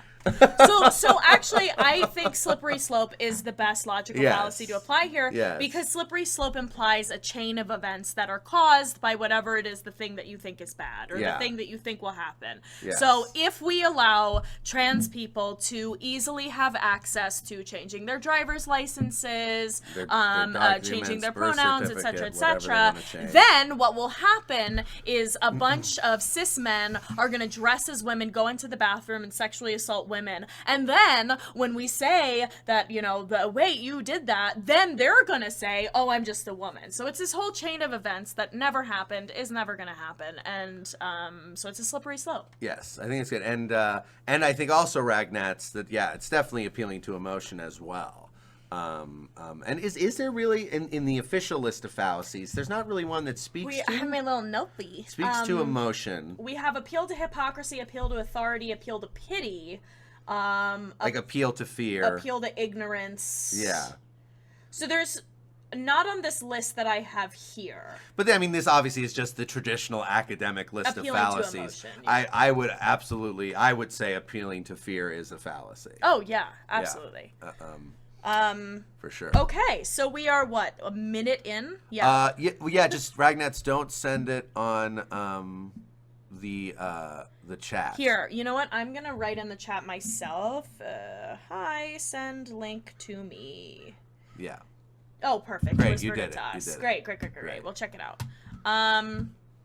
Okay, let's and keep said, going. this is unacceptable. She called out the legislator who put forth this bill, and of course, the leftist hopped on her like nobody's business. How dare you, you transphobe! I loved Harry Potter. You were so beloved by the U.S. population and by the world, and how dare you say something so ridiculous? And one person who put his name in the hat on this is Vaush. We know him as a woke leftist streamer who's, Oh, they're going over they're this. Going for Vosh. They're going over this Okay. controversy. Oh shit. So do you think she's going to give us up to date, or do you want to get us up to date on this whole controversy? Well, yeah. So for anyone who doesn't know, Vosh is Because I a think you'll political tell the streamer. truth and they're going to lie. Yeah. So Vosh is a political streamer who used to stream more on Twitch, streams primarily on YouTube now. he just got unbanned from He's Twitch. He's probably the biggest leftist streamer after Hassan. Yes. Yeah, I would think so. I believe. And he wrote a misogynistic joke Yes. about J.K. Rowling riffing on what's the thing he was making fun of, the like women. Men should shut women- up for a day or whatever. I thought there was a thing of like women speak up and stop apologizing. Okay, yeah. Is a thing. Yeah. It's like a hashtag or something. Yeah. And so his joke to J.K. Rowling saying all this stupid stuff about transphobes and never copping to her bad logic, and he responded, and so he first called out like how she could have just been super popular forever, but like she had to be a dumb transphobe. Yeah. And then he wrote, "Women, shut up and start apologizing challenge." Yes. Which, it's a misogynist joke. It's ironic misogyny. but and I found it funny. a lot of women, I'm sure, thought it was very funny. But yeah. You know, in the context, I think it is kind of funny to throw it at J.K. I know, Rowling. It's kind of funny. If it was at a different woman, I'd probably feel differently. Yes, I agree. But the thing is, he didn't add it at J.K. Rowling. It was not Yes. a tweet at J. I You're believe right, if yes. I mean, I think it's right there on the tweet on screen that it's Yeah, not yeah. an at. I think he wrote all J.K. Rowling had to do. There's no at there. Right. So basically, J.K. Rowling, it's important context that J.K. Rowling loves to go combing through Twitter, looking for any, trans Twitter user saying something that she can then go, no, actually, you're stupid. Yeah. And so she apparently found this tweet from Vosh, yeah. and then posted about it, and she wrote this thing here that's on screen. What you and your ilk fail to appreciate is how tediously familiar I find your tactics. I had a violent ex-husband. He used to tell me my life would be great if I'd only comply. There's appeal to pity, right? I had a violent ex-husband. He used to tell me. Yes, women like little me bit. can't be bullied out of resistance. Yeah, but you're making the same mistake he did. Women like me can't be bullied out of resistance. So the reason that that would be an appeal to pity is because it's not necessarily. I guess there is some wiggle room. There's absolutely here wiggle room. because And the it doesn't tweet make it, from like, Vosh is like bad. women shut up. So Right. so it does apply to what Yes, Vosh it was is saying. applicable. But as a general consensus, there is an appeal to pity in J.K. Rowling's entire Yeah. philosophy regarding trans women, or any Yeah. TERF for that matter. Yeah. Is, well, I can't accept trans women as women because women have a hard time. Or that turfy gay woman who you did Oh one yeah, of our Ariel. videos on. Yeah. Yeah, she's very much like, and now there's no one for me to date. Like, that's like an appeal to pity, And right? I said that I know people who know her, and that she Yeah. has no problem dating. Yeah. Yes. So this is and Ragnats asked the question: would this be an ad hominem since they're targeting a known leftist streamer? I think because they're not attacking an actual argument and just bringing someone up, I don't know if I would classify it as an ad hominem yet. I do want to find a good example of an But ad though what hominem. Ragnatz just said, like, quote, my ex-husband was a predator, thus all men are, that is a logical fallacy. That's like the first one, right? That we- Yes. of, Well, like- that one is the formal? formal fallacy. Formal fallacy. So all of the ones we have here are informal fallacies. Never gonna happen. Implying there's gonna be. Never gonna happen. What did I say? You I'm have to remind me if I confused. said something was never gonna happen. You say never gonna happen. Could do implying anything. you Welcome to the concluded- chat, Yeah, by welcome. the way. Could do anything. Something to be said that isn't entirely outside of the realm of possibility and thus a real concern for the quote right leaning. Oh, about the bathroom thing. That it's never gonna happen. That men are not gonna go into the bathroom. Oh, That was something I said. Got it, I was got like, it, it got hasn't happened. It'll never happen. Got it. We can't guarantee that it would never happen. Yes, this is hyperbolic. Our prediction is that it is highly improbable. It just because of how difficult it is to do things like Yeah, change your license, all of that. And for one thing, the statistics already show that you know all the data shows that statistically, trans people are far more at risk of being the victims of violence than Than being the committing perpetrators. violence. So to put more focus on, not saying you're doing this, but saying that JK Yes. is doing this, to put more focus on this potential fear of what if then just a bunch of cis men will pretend to be women and rape everybody, to put more focus on that than the real world problem that's already happening of violence against trans people is intrinsically transphobic. Yes. Also, the fear here then is a point that's been brought up before that I did find interesting was the fear then is of cis men, not of trans women. Yeah, but but- the and this people is the who get disagreement on attacked terms, because of yeah. it are trans women. Yes. So trans women are now people are arguing to allow trans women or men, I guess, fewer rights, and I mean trans men, not trans women being men, because of the actions that we think cis men will do. So that's problematic inherently. Yes. Trans women should not be stripped of rights or not allowed to have rights in the future because of the actions that we think will be committed by cis men. The problem here is Totally. cis men, not trans women. Yes. So And there's also the something fact to that think about. statistically, the most often rapes are committed by people the victim knows, Yes. not strangers Yes. in bathrooms. Yes. Statistically. And thank you, could do anything for the devil's advocate question. That's a good point, and appreciate you provoking Yes, the I definitely was clarification. speaking in absolutes, and I will try to do so less. Yes, we all can sometimes use a reminder to not be too hyperbolic. Only a Sith deals in absolutes. Right, Ragnats, yes. So yes, I do to think, yes, right-wingers have a bit of a victim complex. According to our experiences. Yes, forever. Yes, my Sorry, that was experience. an Oh my absolute. gosh, Oops. yeah. No, and I don't think they have to forever at all. I think I think at least the large majority of right-wingers in America are fully capable of getting over their victim complex, Yeah. of releasing some of their emotional hang-ups and fears, and having a more rational, grounded perspective on the world and life. Right. Well, to complain, to say that you are a personal victim of someone else's lifestyle or the way that they live their life, is just crazy to me. It's just like what someone else is doing over here should have nothing to do with you feeling like you have less power or less whatever. Like if the government gives reparations to black people, white people shouldn't be like, well, where's mine? Like that has nothing to do with you. And I think that there's a lot of problems. It exists on the left, but I see it mostly on the right, where there's this idea of what about me? And when things have nothing to do with you, whether that's gay people getting married or reparations. I do think reparations is a wigglier issue than people being gay or trans. Yeah.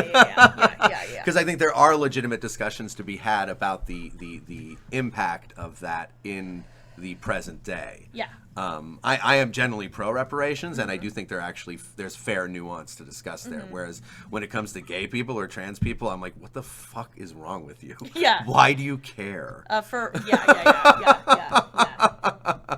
It's upsetting. God, it could do anything, so we're in agreement. And of we're course. glad we came to an agreement. No, thank you. Yeah, no, and it's good. I appreciate that because at first, I mean, we deal with a lot of people coming in like really bad faith, and so sometimes I even when I was reading your first comment, I could feel like my brain's inclination to be like, what is this, and I'm glad I didn't do that, and that we could get a clear understanding, and also I just appreciate anytime chat you want to say a place where you think we could be clear, where we're being a little ambiguous, or we said something that was that seemed confusing. Like we're all for going like, now wait a second, what about this? In good faith, it's great. We love a good faith discussion. That's from this morning. Ragnats, yes, cough, gorilla, cough, just and for beer. reference, this morning we had someone, or not this morning, a few hours ago, we had someone come in and be like, if conversion therapy worked, what would be wrong with it? And like, I'm gay. Get out of my chat. Asshole. Okay, so let's continue. So see what they and I don't know if I gave a full. So the Vosh to give a tweet. little more context. So JK found this misogynistic joke from Vosh and went like, oh, look what they're doing. They won't silence me, the cancelers. And then there was a very passionate debate amongst the online left about whether or not. Well, like it was a weird debate because a lot of people were like, were upset with the misogyny in the joke. And I think that if I'm gonna have to paraphrase everything here, but I think basically Vosh's argument was like, hey, the misogyny might be bad, and I got no problem with you wanting to say like fuck your misogyny, and like drawing all this attention to me as a naughty Twitter user over in the wake of JK writing this tweet and doing this like she did is comparable to like when like the Black Lives Matter protests happened and some people rioted and smashed things, and then like generally he was saying generally among the left the approach to those kinds of discussions is like, yes, a few people did shitty things, but who cares, fuck that, like you're missing the bigger picture, which is like the systemic issues and the sociological issues. And so he was saying he felt it was strange that like to draw this attention to him when like he's I think pointing out a greater issue. Yes, and and I do think there's a lot of nuance in the debate, and I don't think it's to me. Like I tend to think of like Vosh, YouTube political streamer with 100,000 followers, making a perhaps distasteful, ironic misogyny joke it's ironic misogyny. is not comparable to, like again, like I would prefer to put the attention on J.K. Rowling. Yes, and, yes. And how she goes and finds these random things, and like there are so many thoughtful, detailed, well-reasoned criticisms of her out there that she could respond to if she wanted. Yeah. She could be responding to like really, like stuff that does not have any ironic misogynist like jokes in it. ContraPoints made a whole Right. essay about her. ContraPoints made a brilliant, long length, totally in-depth, compassionate, empathetic I have video. such a crush on her. I love ContraPoints. She rocks. But like ContraPoints made this big in-depth video that has millions of views. Yes. Where she's totally like super compassionate to JK. Yeah. Throughout, and criticizes her excellently. And the question is, why does J.K. Rowling never respond to those thoughtful, friendly criticisms and instead seeks out the most vitriolic voices to go, oh, once again, another arrow let loose into my heart from the transes and the wokes and the cancelers. It's just like, calm down, you multi-billionaire psycho. Jesus Christ, go pay someone to do something nice to you so you can calm down. Please. I'm curious as to how. So that's Casey's explanation of the Bosch debacle. Yeah. The J.K. Rowling Bosch debacle. I'm curious how PragerU will Yes. illustrate the Bosch debacle. Let's see if there are any congruencies. Big on Twitch and YouTube, things like that, for, saying garbage. And he came out against J.K. Rowling and said this. Saying garbage. All J.K. Got him. Rowling had to... I think that might be an ad hominem. Do you think? No, I think that's because she wasn't. She's not she saying wasn't he's refuting garbage. anything. Yeah, you're right. If You're it right, was you're if it was in response to an argument of like, well, he says garbage on his stream, then it would be an ad hominem. Got it. Yeah. Cool. to do was shut the F up, and she could have been almost uncritically beloved for like a century. Women, be quieter and start apologizing. And for the record, the first tweet, completely true. Oh, yeah. All J.K. Rowling did have to do was shut the fuck up, and she could have been almost uncritically beloved for a century. Oh, yeah. Easily. And also could do anything. Yeah, 420, blaze it. Ah, We live in LA. We love that shit. Love it. Oh, yeah. I guess oh, shit, 420. Yeah, 420. You're holding your pipe in your hand.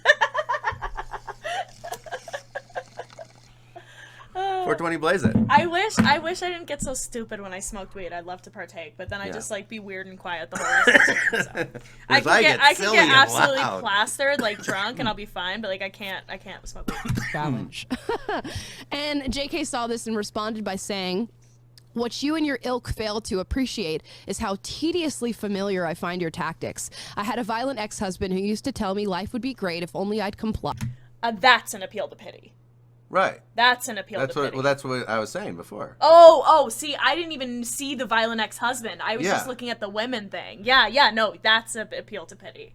Yeah. But you're making I mean, the it's same not, statement. but I want to say it's not just an appeal to pity. No. It's like I think It it's is important. relevant. I think it's important for identifying these fallacies that that it's not like suddenly now that statement is only a fallacy and everything else about it has evaporated. Yes. Like no, like it is relevant in terms of the point she's trying to make. And Casey and I, but it also has a little bit of that, like, Yes. a little appeal to pity. And I do want to point out, I'm being specifically nitpicky just because we're talking about logical fallacies today, and I want them to be easy to point out. Yes. And I'm not totally saying everything these people say suck because of the appeal to pity. But these are important, like, manipulation tactics in discourse to be able to point out. And to bring up a violent ex-husband, while could be relevant, is an appeal to pity, essentially. Right. Well, it is framing yourself as a victim of your ilk. Yeah. That accursed ilk that's always targeting me. You and your ilk. Like he did. Women like me cannot be bullied out. Oh, and I was gonna say, sorry, Ragnat's. It did seem like she maybe was a little, She liked it. Yeah, she might have liked the joke a little bit. I truly think like a lot of the young people on PragerU are not as right wing. Well, as- PragerU is rife with grifters. They don't necessarily believe the shit they're saying. Yeah. They just know that like there's so much money in saying this stupid shit. Money. Like it's so easy to get rich saying right-wing nonsense on the internet. It's way harder as leftists. And we're sticking with it. Resistance. All right, let's see. Checkmate. Checkmate.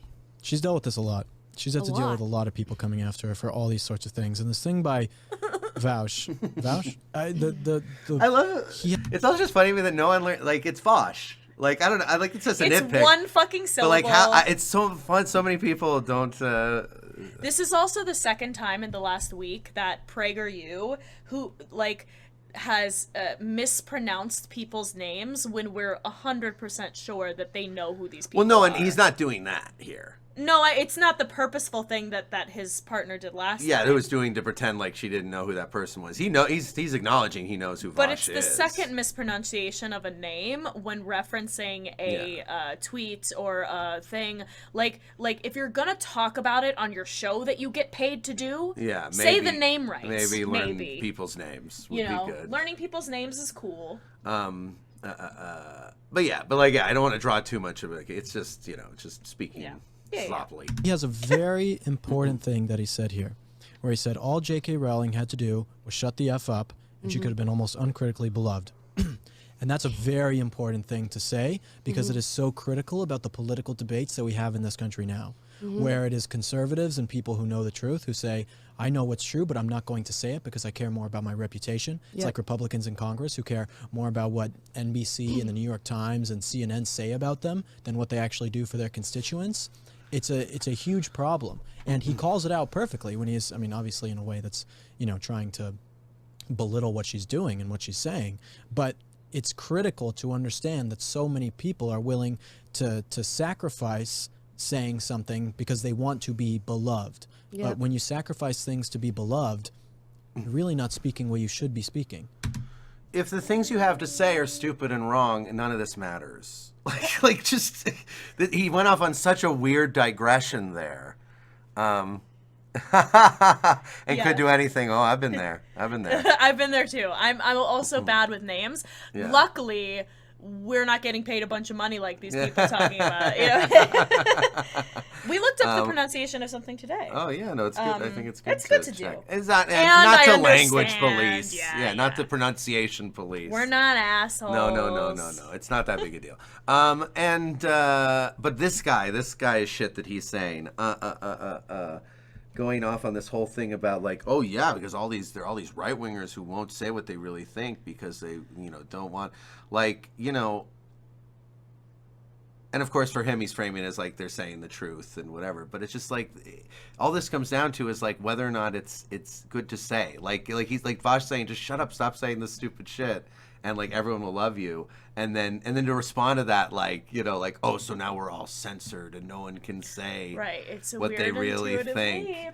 Like I don't know, like just again it's like that victim complex thing. It feels like what is the one I was looking for? A hasty generalization? Well, yeah, I mean, but it's like fully made up. Well, yeah. He doesn't even have a thing to generalize. It's weird that, like, they're trying to talk about J.K. Rowling and Vosh addressing specifically J.K. Rowling's bad ideas about trans people. Yeah. And he's saying, yeah, guys, the Republicans can't talk up either. And this It's guy's like, saying, what do like, we're not talking about that. Well, and he's also saying, like, like, if she did shut the fuck up, she would be beloved, and isn't that horrible? And it's like, no, you have to present more evidence if you're going to assert that that's horrible, that a person not saying bigoted shit being more well-liked Yes. in society is bad. I would say that's good, generally. Yeah. I don't know how else you discourage people from being bigots other than having it be generally socially distasteful. Yeah. I don't think there's any other way to do it. People often love to say, I mean, recently, this reminds me now, I recently saw this clip that I feel like hasn't gotten a lot of attention, but it's a clip of fucking Max Landis, you know, much accused of sex crimes, screenwriter. Oh, yes, you were telling me about boy, this. Yes. yeah, Max Landis. Yes. Posted on his Instagram a video of Chris D'Elia, also accused of sexual Misconduct. improprieties, of him doing stand-up, and Max Landis captioned the video, Chris D'Elia speaking rare but important truth. And then the Chris D'Elia video was going as he was just on stage ranting about, he's like, you can't shame people into being the way you want them to be.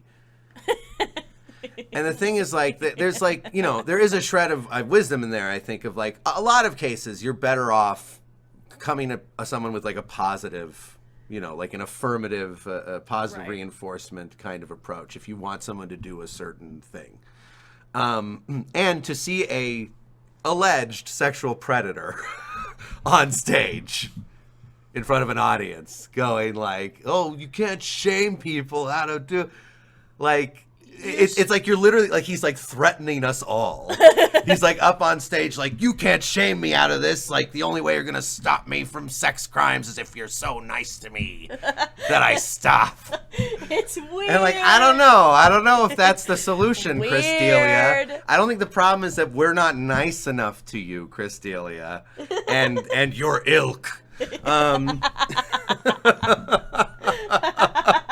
The problem is that you're sex criming. That, like, You're committing sex crimes. You're, like, trying to fuck little girls, you know, like, you know, like underage. Like, I don't think he's a pedophile, but he's definitely trying to. He's definitely, what's the hebophile or whatever.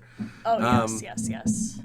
But yeah, like, it's really weird. Like, and it makes me question that whole logic, because while I said there is, like, I think a shred of wisdom and you know, you catch more flies with honey than vinegar or what the fuck ever, it does not just, like, it's not an absolute rule that you can just apply to everything. Well, also, yeah, there's a distinction to be made between you can't shame someone out of being, like, who they are. You can't shame someone out of being gay. You can't shame Right. someone out of being black. Well, of course, that stuff, yes. Yeah. So But that applies completely. But when it comes to, like, actions that you can commit, Yeah. you can shame Well, someone. yeah, out of yeah. doing First of that. all, and there's two questions. There's two philosophical questions at play there. There's the can you, and there's the should you. Can you? The answer is absolutely yes. Yeah. Chris D'Elia, ever heard of the fucking marketing industry, motherfucker? You That has can. shamed all of humanity into purchasing all manner of products they don't need? Yes. You absolutely can shame people into being the way you want Yeah. them to be. Hey, stupid, your stinky armpits smell like shit. Buy my deodorant. Okay, here's my money. It's absolutely, yeah. absolutely shame works. Now, if you want to discuss the ethics of it, I think there's a little more to discuss there. Right. And if you know, if a handful of bigots hating themselves means all trans people can be free in society, Yeah. I'm fine with those bigots hating themselves. Yeah. If that's what's going to do it, because in my ethical or moral analysis, like, they could stop. Like, J.K. Rowling is being a fucking brat right now. Yeah, she could just shut up. She's not stupid. She's doubling down every time someone Yeah. meets her, like, with an argument. Yeah. Or I've seen people, like, appeal to her and be really kind. Yes. And be like, I love you. I love everything you've done for me. Like, this is really hurtful. Let me explain to you why this is hurtful to hear this coming from you. And then she doubles down. Yeah. She doesn't back off. Or she just ignores those people, like I was saying earlier. She Yeah, doesn't yeah, respond. yeah, She doesn't yeah. respond to the thoughtful criticism. It's goofy. Anyways. You are supposed to be persecuted if you are speaking the truth. Yeah, this tweet fully encompasses what it's like to be susceptible to groupthink and hive mind. He perfectly. Oh, and put I it want in- to say too, Ragnatz, to his point, I agree that politicians should stop trying to make sound bites and actually do good work for their constituents. Absolutely, absolutely. Like, Yeah, if we agree with that. I think like, you know, taking a dump on Congress is one of the most, like, broad, politically safe things anyone can do. Everyone hates our leaders. You know? Yeah. Almost everyone. Yes. So yeah, I think we can all agree that the majority of Congress people and senators are kind of fucking useless. Yeah. And also, I love the redundancy here, groupthink and hive mind. just to really nail in. Yeah, I mean, you know, Are I think different? Well, no, they're not, but I think that's maybe a little harsh. Okay, I'm come just on. being I nitpicky. know, but in general, I think it's okay. I think we all generally do. Sometimes we will repeat a couple synonyms in a row to drive our point home. I think you're being a little bad faith. I'm getting excited, and Yeah. then I get bad faith. Let me get bad faith. Take the foot off the accelerator a little bit. To characters here by saying she could have been loved by everybody. If only she just shut her mouth. If only she just wouldn't speak truth. If only she wouldn't. Wouldn't speak truth, wouldn't speak lies, madam. And yeah, No you one's just- saying, I wish people who speak truth would stop speaking truth so that they didn't get yelled at. No one's making that argument. Straw man. There we go. It's just like There's another. Yeah, and clearly you think that trans women are not women, Right. And that's why we're having this. And that's our episode. disagreement of terms, and that's why like a discussion like if we were sitting down with these people in person, we would have to just stay on how do you define a woman. Yeah. Because if we can't agree on definition of terms, there's no discussion to be had. Because so many In any people context. would define a woman as a person with a uterus or a Yeah. person who has a period, and then that, is immediately flawed. Yeah. It's immediately flawed because there are tons of cis women who, for whatever reason, don't have a uterus. I Right. think my mom doesn't have a uterus. Or chromosomes. Yeah. Chromosome, if you actually study chromosomal science, that shit's a lot more shades of gray. Way grayer. It is than not it's led on binary. to be. There are cis women who any of these right wing folks at PragerU would call legitimate women who don't have simple XY chromosomes. There's XX Yeah. chromosomes. There is a lot of wiggly room in chromosomes. It's very minor. It's very slight. But like you can't be absolutist about any of this stuff because you really can't. Yeah, like you can have a general definition, but you can't have a precise one. And Yeah. and and I think like it's good. Obviously it's like, for example, I think most people would agree with the statement like humans have 10 fingers, right? But it's not always true. Yeah. Sometimes someone's missing a finger, sometimes someone's born with a different number of fingers, sometimes someone has an extra one sewn on for making sandwiches faster. I don't know. And the humans are a grand tapestry of diversity. And so I think that there are times like where it's valid to generalize, but when those generalizations are resulting in bigotry and violence in society, maybe don't do it then. Maybe then you don't. Maybe get a little more granular when people are dying. I don't know. Casey, radical leftist over here. Jeez. Advocate for the women who are going to be harmed by this type of legislation. If only, she just stood there silently while women get sexually assaulted by predatory men. She Again. could have been beloved by the whole country, by the whole world.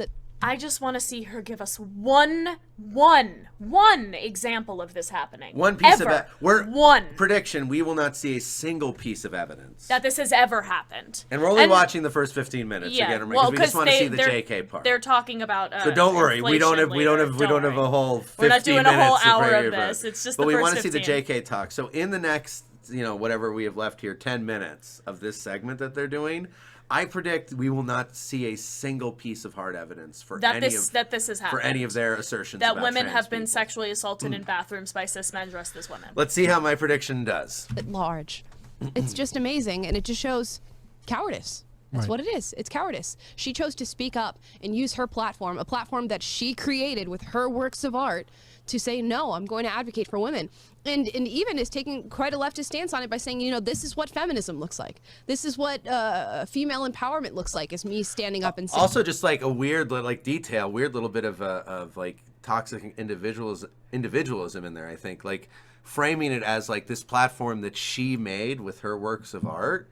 Like all credit to, I love those books. Oh, and all yeah, me credit too. I fucking love to those her, books. to her going out and like telling her story and and inspiring the world and giving a bunch of folks these magical experiences of reading these books and everything. Kudos her on all of that. And also, like, she didn't build her platform by herself. Yeah. At all. First of all, I'd say all fans have a little bit of credit in the creation of anyone's platform. Shout out to everyone in chat. We can't create our platform by ourselves. Yeah. We need... Otherwise, what is the platform? Right. We Yeah, need a community, an audience. Like, that's... that we all do it together. And also she had massive media entities, publishers, Warner Brothers Pictures. Yes. Like, you know, because it's a subtle thing, but I think it pushes this sort of right-wing perspective on the world of, like, she went out and she pulled herself up by her bootstraps. And she herself has talked at length. I mean, I used to love JK's political takes when she was talking a bunch about how, like, she never could have written Harry Potter without welfare. Yeah. That was good political take, I want to hear JK. them talk about that. Well, they're never going to talk about that. I know, but I want to. Yeah, well, if we can ever get in the same room with them, we can bring it up. But yeah, no, like, that was cool. I liked when JK was talking about that stuff. Yeah, so anyway, you know, like that, she did not do any of it by herself. You know, she wrote the books. The art is there, but the platform. The platform is not. That's what's just in hers. question with Yeah. her statement here. And the platform was not created by one woman with her blood, sweat, and tears. Yes. It was created by thousands of people. I mean, if you count just the people on the side of, like, you know, the creation, the media entities and the franchise building and etc. And if you count her fans too, it's like billions, probably. Yeah. saying these things. So she has less now. And I think it's fantastic. And people like Vaush, you know, just do this for the sake of doing it. Right, but what Vaush fails to understand as well is when he says, They do this for the sake of doing it. What is that argument? What's that supposed to mean? He's doing it for the sake of doing it. That he's just like he's the Joker?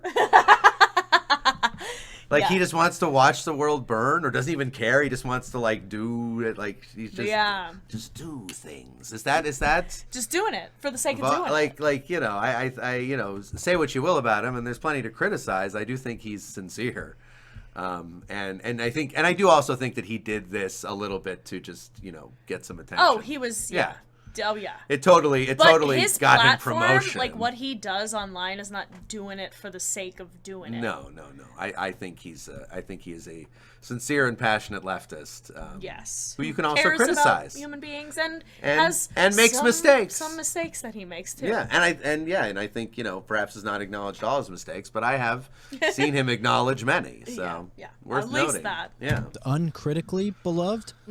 Before all this stuff happened, I didn't love J.K. Rowling. I mean, I think Harry Potter sucks. You know, I don't really like Harry Potter. I think it's. Well, wow, what a fantastic bigot you are.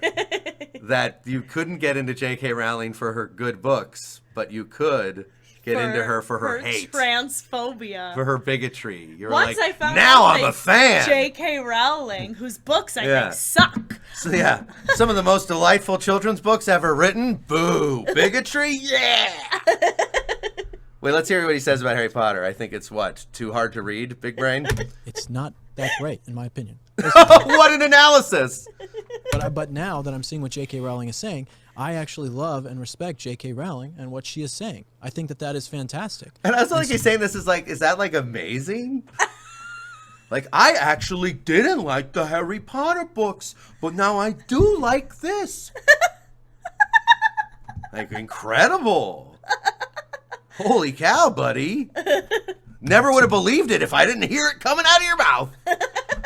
So J.K. Rowling has now made a new fan, you know? So talking about, you know, uncritically beloved, you're always going to lose people for standing up for what you believe in, but then people who understand and value truth above other things are going to be the people who follow you. Dude, your argument you're making can be settled with simple fucking numbers, okay? She's lost tons of followers, and I don't believe for a second that the number of goofy right-wingers like you who are like, Harry Potter sucks, it's not that great actually in my opinion, that like all of them now suddenly are like, JK, and that there's enough of them to make up for all the more left-leaning people who are like, oh, fuck this asshole. Yeah. That's Yeah. such a goofy assertion that I think is totally wrong. And you could look up the numbers, and he doesn't, because again, like I said, they're not going to have any evidence for their assertions. There's and not so going to far, be a single piece there's of been evidence. It might be less people. Well, it's actually definitely going to be less people if you're speaking up for truth, because less people will follow you when you speak truth. That's just how it is. I Most know I'm being nitpicky. It's fewer. people will follow the laws, but you It is will gain fewer. new people. So even people who didn't like you before, once you turn around and start speaking truth and you're genuine, you will gain a lot of people. People like me, who thought nothing about J.K. Rowling whatsoever, except that I didn't really like the movies or the books really that much. And you now didn't I'm read a the huge books. fan. Can we just be honest here? Casey is making I didn't like a the little books. bit of a logical fallacy. I mean, I don't have proof. But I'm like, I didn't like the books. You read all the books? It'd be one thing if he said, If like, he didn't like them, yeah, why would he what read the them? fuck? I just, like, if he had said, like, I read the first book and it wasn't really for me, so I never really got into them. But the fact that he's like, I read the books, plural. No, you didn't. I hated all of them, but I read them. You watched the movie. Here's my guess, and no evidence. This is me complete conjecture, fully acknowledging. This is me just guessing. My guess is he watched the movies in like the just went with friends of like it's an event movie, and he went to the movies as they came out, and he was like, "This is stupid wands, magic, wizards, get out of here," or whatever. And then in his world, like seeing the movies, that's basically reading the books. I watch the movies. That's the books. Oh yeah, Watch the movie, read the books. I know the story. yeah. And then now he just walks around through his life of like, the books and the movies, not so for me. That's my prediction. Yeah. I have no proof. Well, unless his sunk cost was the beginning of the first Right, book. yeah. And he was like, well, I guess I have to read the rest. I already put some time into reading the first. Or he's also a right-winger guy who, like, it works for PragerU, so maybe he's just such a lemming that he was like, well, everyone's reading these books, so I have to read them. Yeah, exactly. I like hate that. these books, but everyone's reading them, and I must obey the status quo. Stand up for what they believe in. Even my enemies, when they speak and don't back down, I'll do the same thing here with J.K. Rowling. Let's see if I went to go look at Vaush's Twitter to see if he responded. His response to her saying that was complaining about how victimized you are when you're a billionaire being mocked for opposing civil rights is the height of cry bullying. I agree with that. Isn't Yeah. Vaush the I one- agree with Yeah. that. That's bang on. Yeah. And if you don't know the term cry bullying, it's like it's what she's doing. If she is the bully, making the world worse for trans people. And she's crying like, oh, they're making it worse for me, the billionaire who does whatever she wants every day. Yeah. Replica Fox, I'm reading your comment now. And yes, and Ragnats, yes, Satanism. Doesn't apply when it comes to opinion. Well, yeah, I mean, if you have a philosophical yeah. take on anything, it's the only thing that has been agreed on by every philosopher ever is that there is no universal truth that we can agree on. Sure. So for people to claim, I know the concrete hard truth, and that's what J.K. Rowling is saying, is just it's immediately flawed. Well, yeah, and separate from the philosophical question of like what is truth. Like Yeah, I well, do yes, think this there is true. is reality. Yeah. There's shared reality, and then we each Yeah. have our own individual realities, Yeah. like inside our minds and stuff. But like, I think there is shared reality, and the thing about this, what you're pointing out, Replica Fox, is that this is one of the things that makes this propaganda, is to say, like, to refer to it as the truth every time. She's just speaking truth. It's manipulation. It's manipulation. It's browbeating the audience into believing that's what she's doing. She's telling truth. Yeah, exactly right. Because to call an opinion would be good faith and non-manipulative, and that's not what they do at PragerU. Yes. Didn't he had his dad was like wealthy San Francisco guy. I'm not sure. What was that, Taylor? You sent me that like months ago. What? I want to see if Vaush's dad wealthy. Well, no, his parents are wealthy. Oh, are they? Yeah. Okay, good. I just wanted to No, make he sure talks that about was all the true. time that he grew up in Beverly Hills. Good. I just wanted to make sure that they weren't lying. Yeah. But thank you for... Yeah, Remember this? It was a segment of that book that was talking about him, and came from this very elitist background and everything. I can't remember. Yeah, But I don't want to speak out of turn. Whatever you do, don't look anything up. Whatever you do, guys. But I'm also watching the chat. I don't want to so. speak out of turn, but don't look it someone up. look into Yeah. it. I'm. Oh, someone in good, chat probably good. knows. They're looking something Someone up. in There was a chat whole Twitter probably thread knows. about it, and it was going viral and stuff. So They're somebody looking it up. check that Well, out. she's Oh, good. They're looking looking it up. Okay, good. Yeah, it's Thank you always for ironic looking it that Yes, up. people good. Good. Looking have it No, up. true. Oh, put it back leftist on the privilege, screen. like to call out people like J.K. Rowling when they speak the truth. What is a It's a lot easier leftist for them to do. privilege? He said, Wait, he's saying he's explaining. Oh, okay. Because okay. you are on the right moral side of what people are supposed to believe. Yep. You are the one with the privilege. And that's kind of the ironic thing about it, is that they call people out for their privilege, like J.K. Rowling, when J.K. Rowling has literally put everything on the line to speak the truth, where he doesn't, or any of these people in her Twitter comments, or any of these people, they can lie, and they are still on the right side of the moral debate. So the privilege is the leftist privilege. You have privilege for being a... No, I mean, like, I don't. I what don't. a weird. I think there's liberal privilege, like there is, like, you know, around, like, you know, like the rainbow capitalism and like all that stuff. There is, you know, when you say, like, you know, gay rights now, you're totally safe politically in America, you know, like, which I think is good. I mean, I want it to be that way. And like, you know, like I want to say, like, there's like the littlest bit of credence of like, yes, it is harder to be part of the minority bigoted idiot club. Like, yes, sir, it is Well, tougher yeah, it's to be part of weird the that- 20% of Americans who are so bad at thinking that they do stuff like voting for Donald Trump. That is harder, and it's harder to speak up for the issues you speak up for because they're stupid and your arguments are stupid, and the things you want to happen would be bad for most people, almost everyone, save some rich oligarchs, and even for them in the long run it would be bad. Yeah, it's weird though that he's acknowledging that leftist viewpoints are morally right, and while he's not necessarily agreeing that he thinks that these things are morally right, like this doesn't go along with his ethics, he is acknowledging that the leftist viewpoints are the morally correct viewpoints, and he's like, so that gives them privilege over me. It's like, well, in certain contexts it does. it should. And it should. Well, obviously we think it should. Yeah. And in certain contexts it does, but not every context. Yeah. You know. And I want to say something. I was looking at the chat. And like, first of all, Ragnats, yes, totally. Being like, that's like, it's so wild how many right wingers say, like, on TV, on like their 5th TV appearance that week, they're like, oh, I can't say anything anymore. I've been silenced by the woke left. It is really wild. And Replica Fox, I think they are. Yeah, right. It really has nothing to do with them, and they want to inject their opinions. The term transphobia is correct. Yeah, yeah. Because a lot of people are like, well, it's not a phobia. I'm not scared. Right. But it's like you have the only way my brain can make sense of why this is such a big fucking deal to you is you're like scared. Yeah. Is it genuinely a phobia? Yeah, and I want to be fair too. Of like, I will also though. I feel like I have to acknowledge now that there are some way, like, because I called this guy a, you know, status quo chaser earlier, and like, so there are some ways where he's not, you know, like I want to be fair that like he is standing up for some unpopular bigotry. So I guess kudos for good job for breaking off from the pack at the worst possible time. We can't win it all, huh? Leftists in our society. You do not have a privilege for speaking the truth. Right, and luckily people are And then he coming out does, and he because J.K. Rowling is propagandas such right in a- the end by using the word truth. He just brings it right back to bullshit, like. Yeah.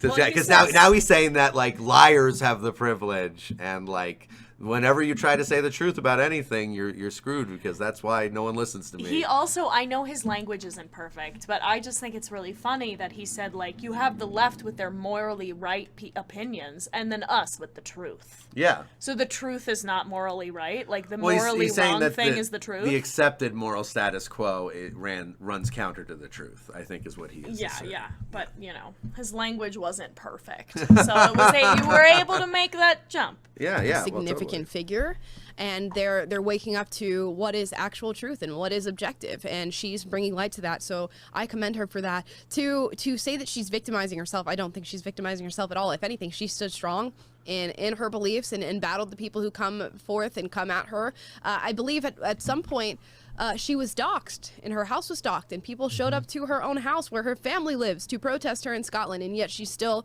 remains in the fight, and she remains resisting the people who try to silence her. I just want to say I don't agree with doing that.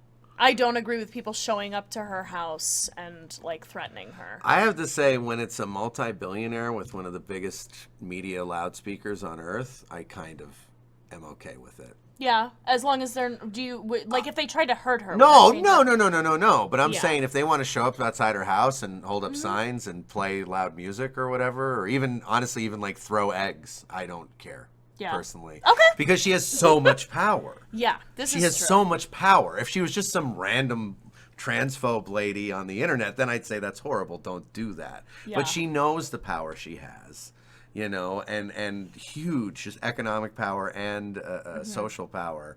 And if she's going to use it to literally make the world less safe, more dangerous, more physically dangerous, and emotionally dangerous for trans people, then, like, I don't think it's that big a consequence to have people outside your house going, what the fuck is wrong with you? Yeah, okay, I see your point.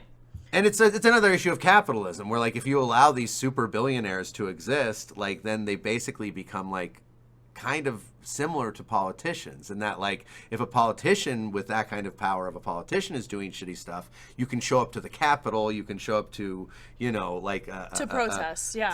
to protest. But, like, if it's a private billionaire, it's like, what else can you do except show up to their? I mean, I guess you could show up to their company, like if she had like a P.O. box. a and book just stand factory, outside but of she her doesn't. P.O. box She's just or an something. author. So, like, Yeah. how else do you materially protest her without showing up to her house? Yeah, good points.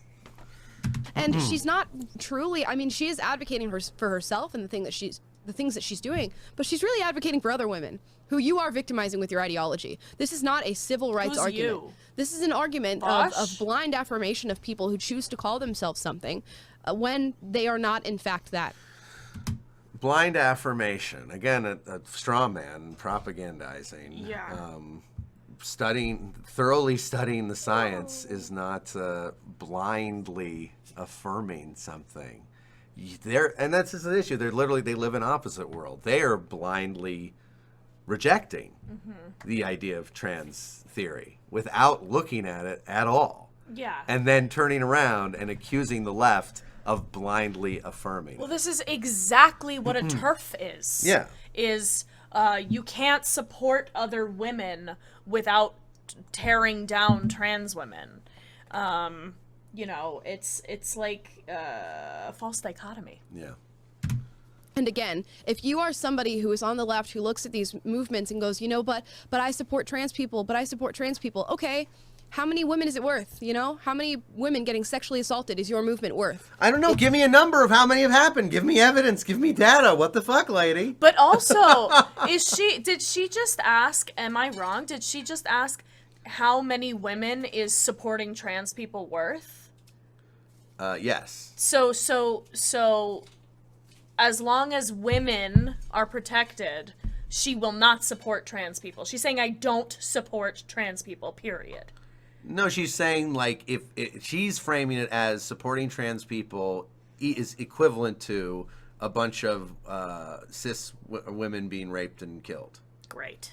That's what she's asserting. And so she's saying, how many dead women is it worth to you?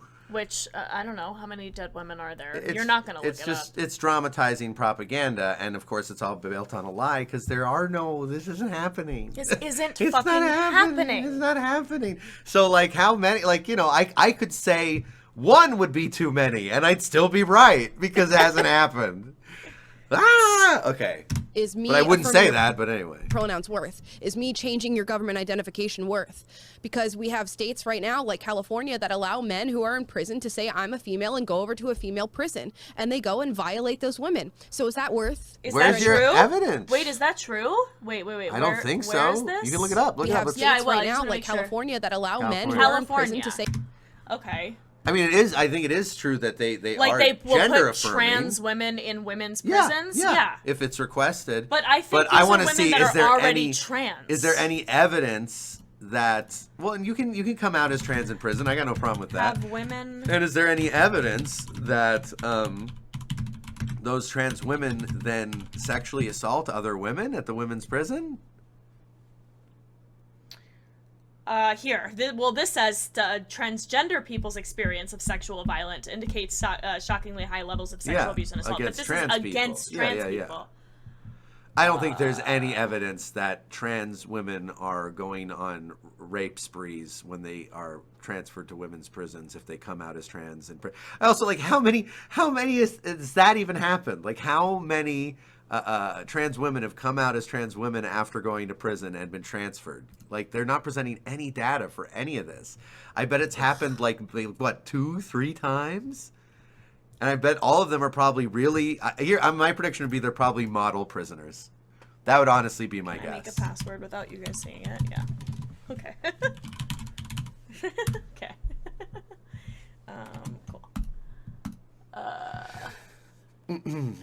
Also, email us at thekcandzoe@gmail.com. Okay, here we go. It's become a common refrain in allowing transgender people to use the restroom. Can you zoom in a little bit? Yes, of course.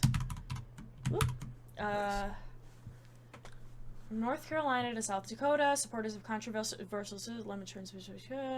Here's the breakdown of their arguments. Several states and major cities have supported transgender people's access to bathroom for years.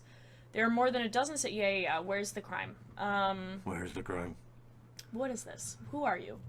Who are you? It's a video player, asshole. Can you leave? Can you be gone? Can you give us the option to make you go away? Time, why have you done this to us, time.com? Wait, can you close it? Go up. Can you close it up higher? No. Okay, it just is now addicted to this video player. What the fuck? Okay, well, I'm gonna just read it in here. Yeah. Fears about male predators have not been born in those places. Born out in those places. New York City has banned discrimination based on gender identity for more than a decade. California has bathrooms, gender identity. Advocates say that while there are past examples of heterosexual men dressing up to gain access into women's spaces, there's no record of that behavior increasing when there's an LGBT non-discrimination law on the books. Yeah, there are certainly examples of college fraternities. This is a red herring. Yeah, red herring. Yeah. There's certainly, I'm sure, examples, especially in the 70s and 80s, of frat boys dressing up like women and going, sneaking into the women's locker room or whatever. And yeah, there's no causal correlation. The thing that makes them feel okay about doing that is cis culture. Folks. We have not seen that. A Des Moines Police Department spokesman told the outlet in 2014. I doubt that's going to encourage the behavior. If the behavior is there, sexual predators are going to behave as they're going to behave no matter what the laws are. The nation's leading organizations dedicated to stopping violence against women signed a letter saying this argument is a myth. These initiatives utilize and perpetuate the myth that protecting transgender people's access to restrooms and locker rooms endangers the safety or privacy of others. The letter states, quote, as rape crisis centers, shelters, and other service providers who work each and every day to meet the needs of all survivors and reduce sexual assault and domestic violence throughout society, we speak from experience and expertise when we state that these claims are false. Fuck yeah. LGBT rights advocates emphasize that, what is this? Signatories? Signatories are not only the experts on what endangers women, but that groups like the National Center on Domestic and Sexual Violence would be the first out of the gate to oppose any law that did seem to endanger women. All those arguments to me crash and burn, says the Equality Federation's Isaacs, because this is everybody working on male predators. That's the problem. It's about cis men. Mm-hmm.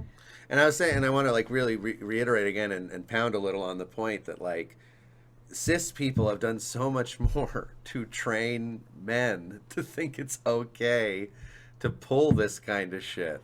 To come down on trans people about this. They're just trying to live their lives and express their gender identity.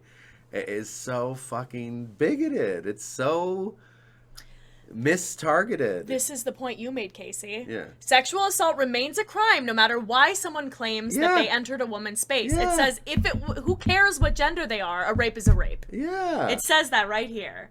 If male predators were waiting for alleged loopholes like this to pop up, they could be using the women's bathrooms already. Yeah. The North Carolina law mandates that people must use bathrooms based on their biological sex, defined as the sex on their birth certificate. Transgender men, who are more likely to have a birth certificate with an F on it, are often indistinguishable from cisgender men. Yes, this is the thing. It's a bit easier because of the voice and facial hair and things like that for female to male transgender people to pass sometimes. So a male predator could skip the trouble of dressing up and going to the women's room in North Carolina today pretending to be a transgender man. We know that's not going to happen, but it's preposterous. Okay, yeah, so this is a lie. It's a lie. They're lying. Well, it's also just like, the problem, people who are in a position where they want to do a crime, really bad, and a horrible crime, like sexual assault, they're gonna, they're probably gonna try different tricks to do it. But is a sexual predator trying a trick that is somewhat aesthetically comparable to another person's just freedom of expression and identity? Is that now that, well, they have to take away those freedoms because a sexual predator might use this trick that kind of looks like what you do with your life. An argument that is actually valid is how many school shootings do there need to be before we ban guns? Yeah. Because the data and the numbers show that this is insane and this is happening. You can't make the argument, well, how many women in bathrooms need to die before these transgenders stop trying to transition? It's like they're two completely different things, and you can't use the same logic when the data doesn't support it. Yeah. And I'm not necessarily pro banning guns, but I do think we should absolutely have regulation at least as heavy as in much of the rest of the developed world. Like cars, you need a license to drive a car. Yeah, it should be at least as hard as it is to legally drive a car, to legally operate a gun. I can't really buy a car at Walmart. Yeah. Can you? I don't think so. Say I'm a female and go over to a female prison, and they go and violate those women. So is that worth your ideology? Is that worth being blindly affirmed? Is that worth me changing your government ID? I would venture to say no, but that's something that now that you're aware of, you have to think about. And Vaush is aware of that. He's aware because he's looking at the arguments that J.K. Rowling is making and that all these people who are coming out against this bill in Scotland are making. So to be aware of how this is affecting young women and children, young girls, and to turn a blind eye to it and call the people who are trying to fight this bigots is just asinine. There's just not much to respond to here because it's just a bunch of fucking lies. It's just lies. You can't respond to this. She's just making up a bunch of shit. She's like, Vaush knows this thing that I don't think he'd ever say or believe. Yeah. And she used the word asinine, so she sounds nice and smart doing it. Oh, yes. Yes. Love a dummy using a big word. Always a delicious experience. Well, that's their line of defense. I mean, that's how they defeat people. But I want to go back because you said something that was really great. You talked about the groupthink, and it's him coming and saying the quiet part out loud. I really think that is so important because why do the right wingers have to co-opt everyone's language and just any criticism that's thrown at them, they just go no, actually you, and now I will say that all the time. It's so pathetic and weird. The quiet part out loud is you do it. They say the quiet part out loud. Yeah. Come up with your own actually, they do sometimes, and they're terrible. Never mind. Just don't talk. Yeah. That's what I meant. Let's go, Brandon, is what happens when they come up with their own phrase. Don't say anything about anything. Everyone just shut your mouth, sit wingers. down, go Not home, everyone. stop talking. Not everyone, just right wingers. Think about someone like Trump. I mean, Trump. You go to New York, you ask someone about Trump. Everybody loved Trump. Right? Whoa! As New Yorkers? Wow! That is what not a fucking true. lie! Really, the guy who was commonly known in Manhattan for decades as Don the Con, motherfucker. Are you We're both for New real? Yorkers. New York hates Trump. And we're Manhattan. We grew up in Manhattan. New York hates New York Trump. hates Trump. That is just not true. It's just the most... We've talked about it before on stream. Trump is infamously loathed in New York City. York. Oh my God. New Yorkers hate him because he's a slumlord. He's a slumlord He's piece a piece of shit. who doesn't pay his employees and fucks over his tenants, and he's a racist lie. fuckface fucker. I Fuck can't him. believe this guy said everyone in New York loves Trump. That's such a lie. Such a bald-faced This was like lie. before he was ever running for Oh, office. yeah, before The Apprentice. He was hated in New York since Yeah. he was young. No, I remember. I mean, I grew up in New York in the '80s. I remember, and even as a kid, and I wasn't aware of like politics or business, but I remember adults talking shit about Donald the Trump. con. Don the fucking con for sure. Insanity, complete That's fucking so lie. nuts. Liar. Liar. Yes. Everybody loved him. He had Celebrity Apprentice. I mean, everybody thought he was the best. And then as soon Everybody as he comes loved out- him on Celebrity Apprentice. Have you read some of the testimonials from people who were on that show? It was so bad. Everyone hated working on that show. Everyone hated being on that show. He was a menace. Yeah. Almost everyone Trump has ever met or worked with hates him. Truly. There's like a handful of bastards who like see an advantage for them in working with him and leveraging his influence to their ends. But like, I don't know if anyone sincerely likes Donald Trump. I'm skeptical. Yeah. out and starts speaking his mind and saying things that are different than what everyone else is saying, he's now hated by a lot of people. But, Right. And So that's he's claiming that it's because Trump started speaking up for right-wing issues that's when people decided to start hating. Not when he didn't pay his employees. Definitely became more hated and more widely hated, you yeah. know, because his awareness of him went way up, and then every decent person who had not really looked at him that closely looked and was like, wow, what an obvious piece of shit. And then a bunch of other people who weren't quite so astute were like, this guy's my new daddy. Daddy of Earth. Can we make him Daddy of Earth, please? He'd be good Daddy of Earth. It's disgusting. exactly like it encompasses everything in this tweet, that they are saying the quiet part out loud, that we are fine with letting you have your little opinions and not having to say anything, but as soon as you speak out, we will hate you and we will shame you for it. Look at all this insanity they're extrapolating from this one little silly tweet from Vosh. It's amazing. They're like, listen, Trump had to deal with this too. Trump had to deal with this too, because he came out and was a bigot too, and now people hate him. And Vosh is speaking to that, and I don't think he should just have to keep his mouth shut about being a piece of shit. I don't think he should. Yeah, and the only way you can talk this stupidly is in an echo chamber. Like if there was Of course. one other person in the room who didn't agree with all their base philosophical premises, they'd be torn apart. Like the shit they're saying is so stupid, so shallow, so misguided. It's just like a joke. Stupid. And This is so dumb. it's scary that millions of people watch this kind of shit and go like, yep, good points. It is group mentality. Yeah! Okay. Not that there's anything wrong with saying yep, but it it's is just good. funny that Divine timing. it's funny. Yep. Yeah. Culture, collective versus the individual, sheep versus the wolf. I mean, it is said the quiet part out loud. It's Yeah. exactly what Say it is. it But one more leftism time. works as a collective, where conservatism works on an individual basis. God forbid you think anything differently from what the majority of people think in this country. Yeah, God forbid. Right. Because look what happens to you. And imagine if she didn't have a platform like this. This would just be some nameless person who's just getting attacked belligerently. She wouldn't be getting attacked Yeah, belligerently what if she the didn't have a fuck? platform. What? Imagine if she wasn't Are one you of the okay? richest and most famous people on earth. Then That was- she probably wouldn't be criticized so much. Yes, ma'am. Good work. What the fuck? You really figured that one That's out. just like that one video with Dennis Prager where he was like, oh, well, you know, so you think you can't just choose to be happy whenever you want? Well, what if I gave you $10,000 a week? I forgot about that. Yeah. Then I bet you'd be happy. Like, yes. Yeah, of course I'd be If happy. you completely changed reality, things would be different.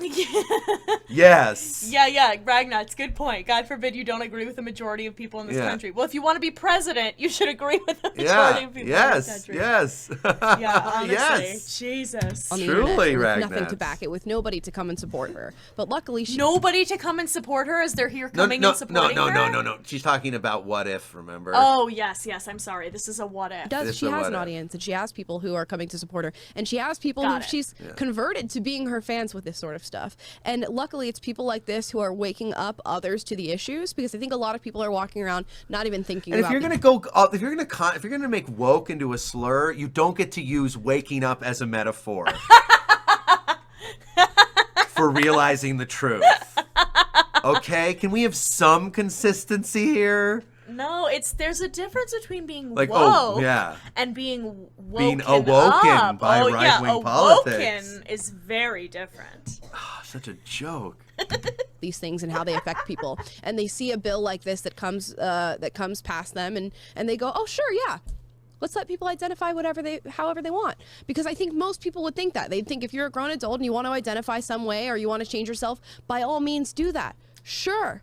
But they don't think about the negative repercussions that come along with it. So I love anybody who's going to bring light to the silent victims of this sort of ideology, and J.K. Rowling is one of those. The silent victims? They're silent because they don't exist. I was going to say, victims do tend to be pretty quiet when they're figments. When they're lies. Yeah. When they don't exist. The silent millions. Yeah. Exactly, Ragnats. Yep. We have a whole Google document that we made of listing all of these and things. And that's a good too. little, like boiled down version. He spouted right-wing politics. Yeah, the silent thousands of women that are in bathrooms with cis men that are pretending to be trans. Yeah. Those people, so great for her. Abracadabra, Alakatrans. It's good, huh? That was great. I was saving it. That was. I wish these people were funny. I really do. It would make the content more entertaining. Abracadabra, Alakatrans. But I don't wish these people were funny, because then they'd be more rhetorically effective. This is true. And they'd have more followers. Well, yeah, so they can't be funny. I am thrilled that they are that they are antithetical to funniness. They are, yeah. I almost said they're the antithesis of funny, and then I remembered I called her redundant, so I stopped. Yeah, I'm impressed. Honestly, I think we could just end the show right there. Yeah, guys, make sure you like this video, subscribe, follow us on Spotify. Yeah, actually, that is good advice regardless. Guys, you should subscribe, click the notification bell on this channel. We've been getting hella subscribers over the past few days, so we must be doing something right. Hella subscribers. Not a little bit of subscribers. You're doing something Hella's popular, looking that's around, for sure. what, we're at like 650 today? That's hella. No, I think we got like over 700 subs on the new channel today, and like over almost 3,000 in the last week. So keep them coming. That's what hella means, Will. Wow. If I had Learn to give something new every day. Oh, interesting. Ragnat, so Trump shat on your great uncle at the Boy Scouts. Yeah. Yeah. Right, because he shat on the Boy Scouts in general, right? Didn't he go on a whole thing? Mm-hmm. And yeah, Will does have the personality of white bread. We've talked about this kid before. Truly, this fucking guy. There is just a wad of dough inside his skull. He said in the last video that we watched of him, he was like, I'm gonna instill in my child, when I have a kid, I'm gonna make sure that they're Christians and conservatives. But don't you dare brainwash our kids in schools. Yeah. I was like, what? Did you just hear what you just said? Yeah. No, they don't care. And so specifically your great uncle. Like, wow. Okay. Yeah, that's shitty. That's yet another thing on the list. He's done so many shitty things. He learns something new every day. Thou channel hast groaneth. 2 new interviews uploaded today, by the way, on the Will and Alma channel. Is that the end of the Yeah, because there's a little cutoff here. Got it. It's okay. the inflation is good for you argument. So as I predicted, not a single bit of evidence for this claim that dudes are using the respecting of trans rights to do more rapes. It's not. No data supports it. Not a thing at all. I'm wondering about more subscribes than Will has facial hair. I'm wondering about the woman. I can't tell. She seems a little griftery to me. Like she might know what she's doing. Will just it feels like a total fucking doof. Like there's barely anything going on up there. But her, I don't know. She seems like she might like know what she's She doing. doesn't sound stupid in her language. But the thing Right. is, Just propagandistic. I have a problem thinking that people are intelligent if their takes are what her takes are. Like she sounds well read. I Yeah. wouldn't say she sounds smart. Yeah. Like her language makes her sound well read. Well, I'd say if she's doing it intentionally, there is intelligence there of like she's doing a good job of propagandizing. But also sometimes just the right dummy can be a natural at propaganda. So it's hard to tell. Yeah, she sounds like she knows And what she's talking could about. do anything. Yeah, a reluctant subscribe button. And could do anything. Yeah, I mean, we watch a lot of PragerUs on here, and we've had people say like, "Oh, you're like giving them screen time by watching PragerU." Like that's what they want, and I don't. I'm like, I don't. no, I mean, agree. we're taking shits all over them. Like, I hope. Yeah, I don't think that's not what they want. I don't think what they want is for their content to be doled out like 10 seconds at a time and ripped to shreds on every pause. another Like, Pip I don't think that's what they're looking for. Little guy. I think optimally, PragerU probably wants their content to be seen completely unfettered. Yes. And consumed completely uncritically. Of course. So I Welcome think back, we Eric. are quite. Yeah, and now that dismantling they that. said follow and subscribe, we're gonna say it too. Yeah. Follow everyone, and follow and subscribe. subscribe. And thanks everyone who's here. Help us shit on PragerU. This is a super fun. Don't combo. subscribe to PragerU. No. Subscribe to us, and you'll get to see all the PragerUs. Yes, and then you don't have to And then give you them a don't subscribe. have to give them a That's the cool subscribe. thing too, is Yeah. that all of us on the left, or whoever doesn't like, Woo! thanks for the subscribe or the follow could do yeah, anything. yeah. Thanks so much. That's the cool thing is that like then us on the left we can stay aware Yes. of what right wing propaganda is out there, but we can limit how many clicks they're actually getting. Yeah. Because Give them one click, and everyone come here Right. and watch with us. Because like 5, 10, 20, 100 of us, thousands, we could all watch it here and give them only one click. But then we could all see it and all laugh at them and all keep up to date on what bad arguments right-wingers are making and be as rhetorically effective as we can in our activism in response. Casey, we Yes. talked yesterday about the leftist conference.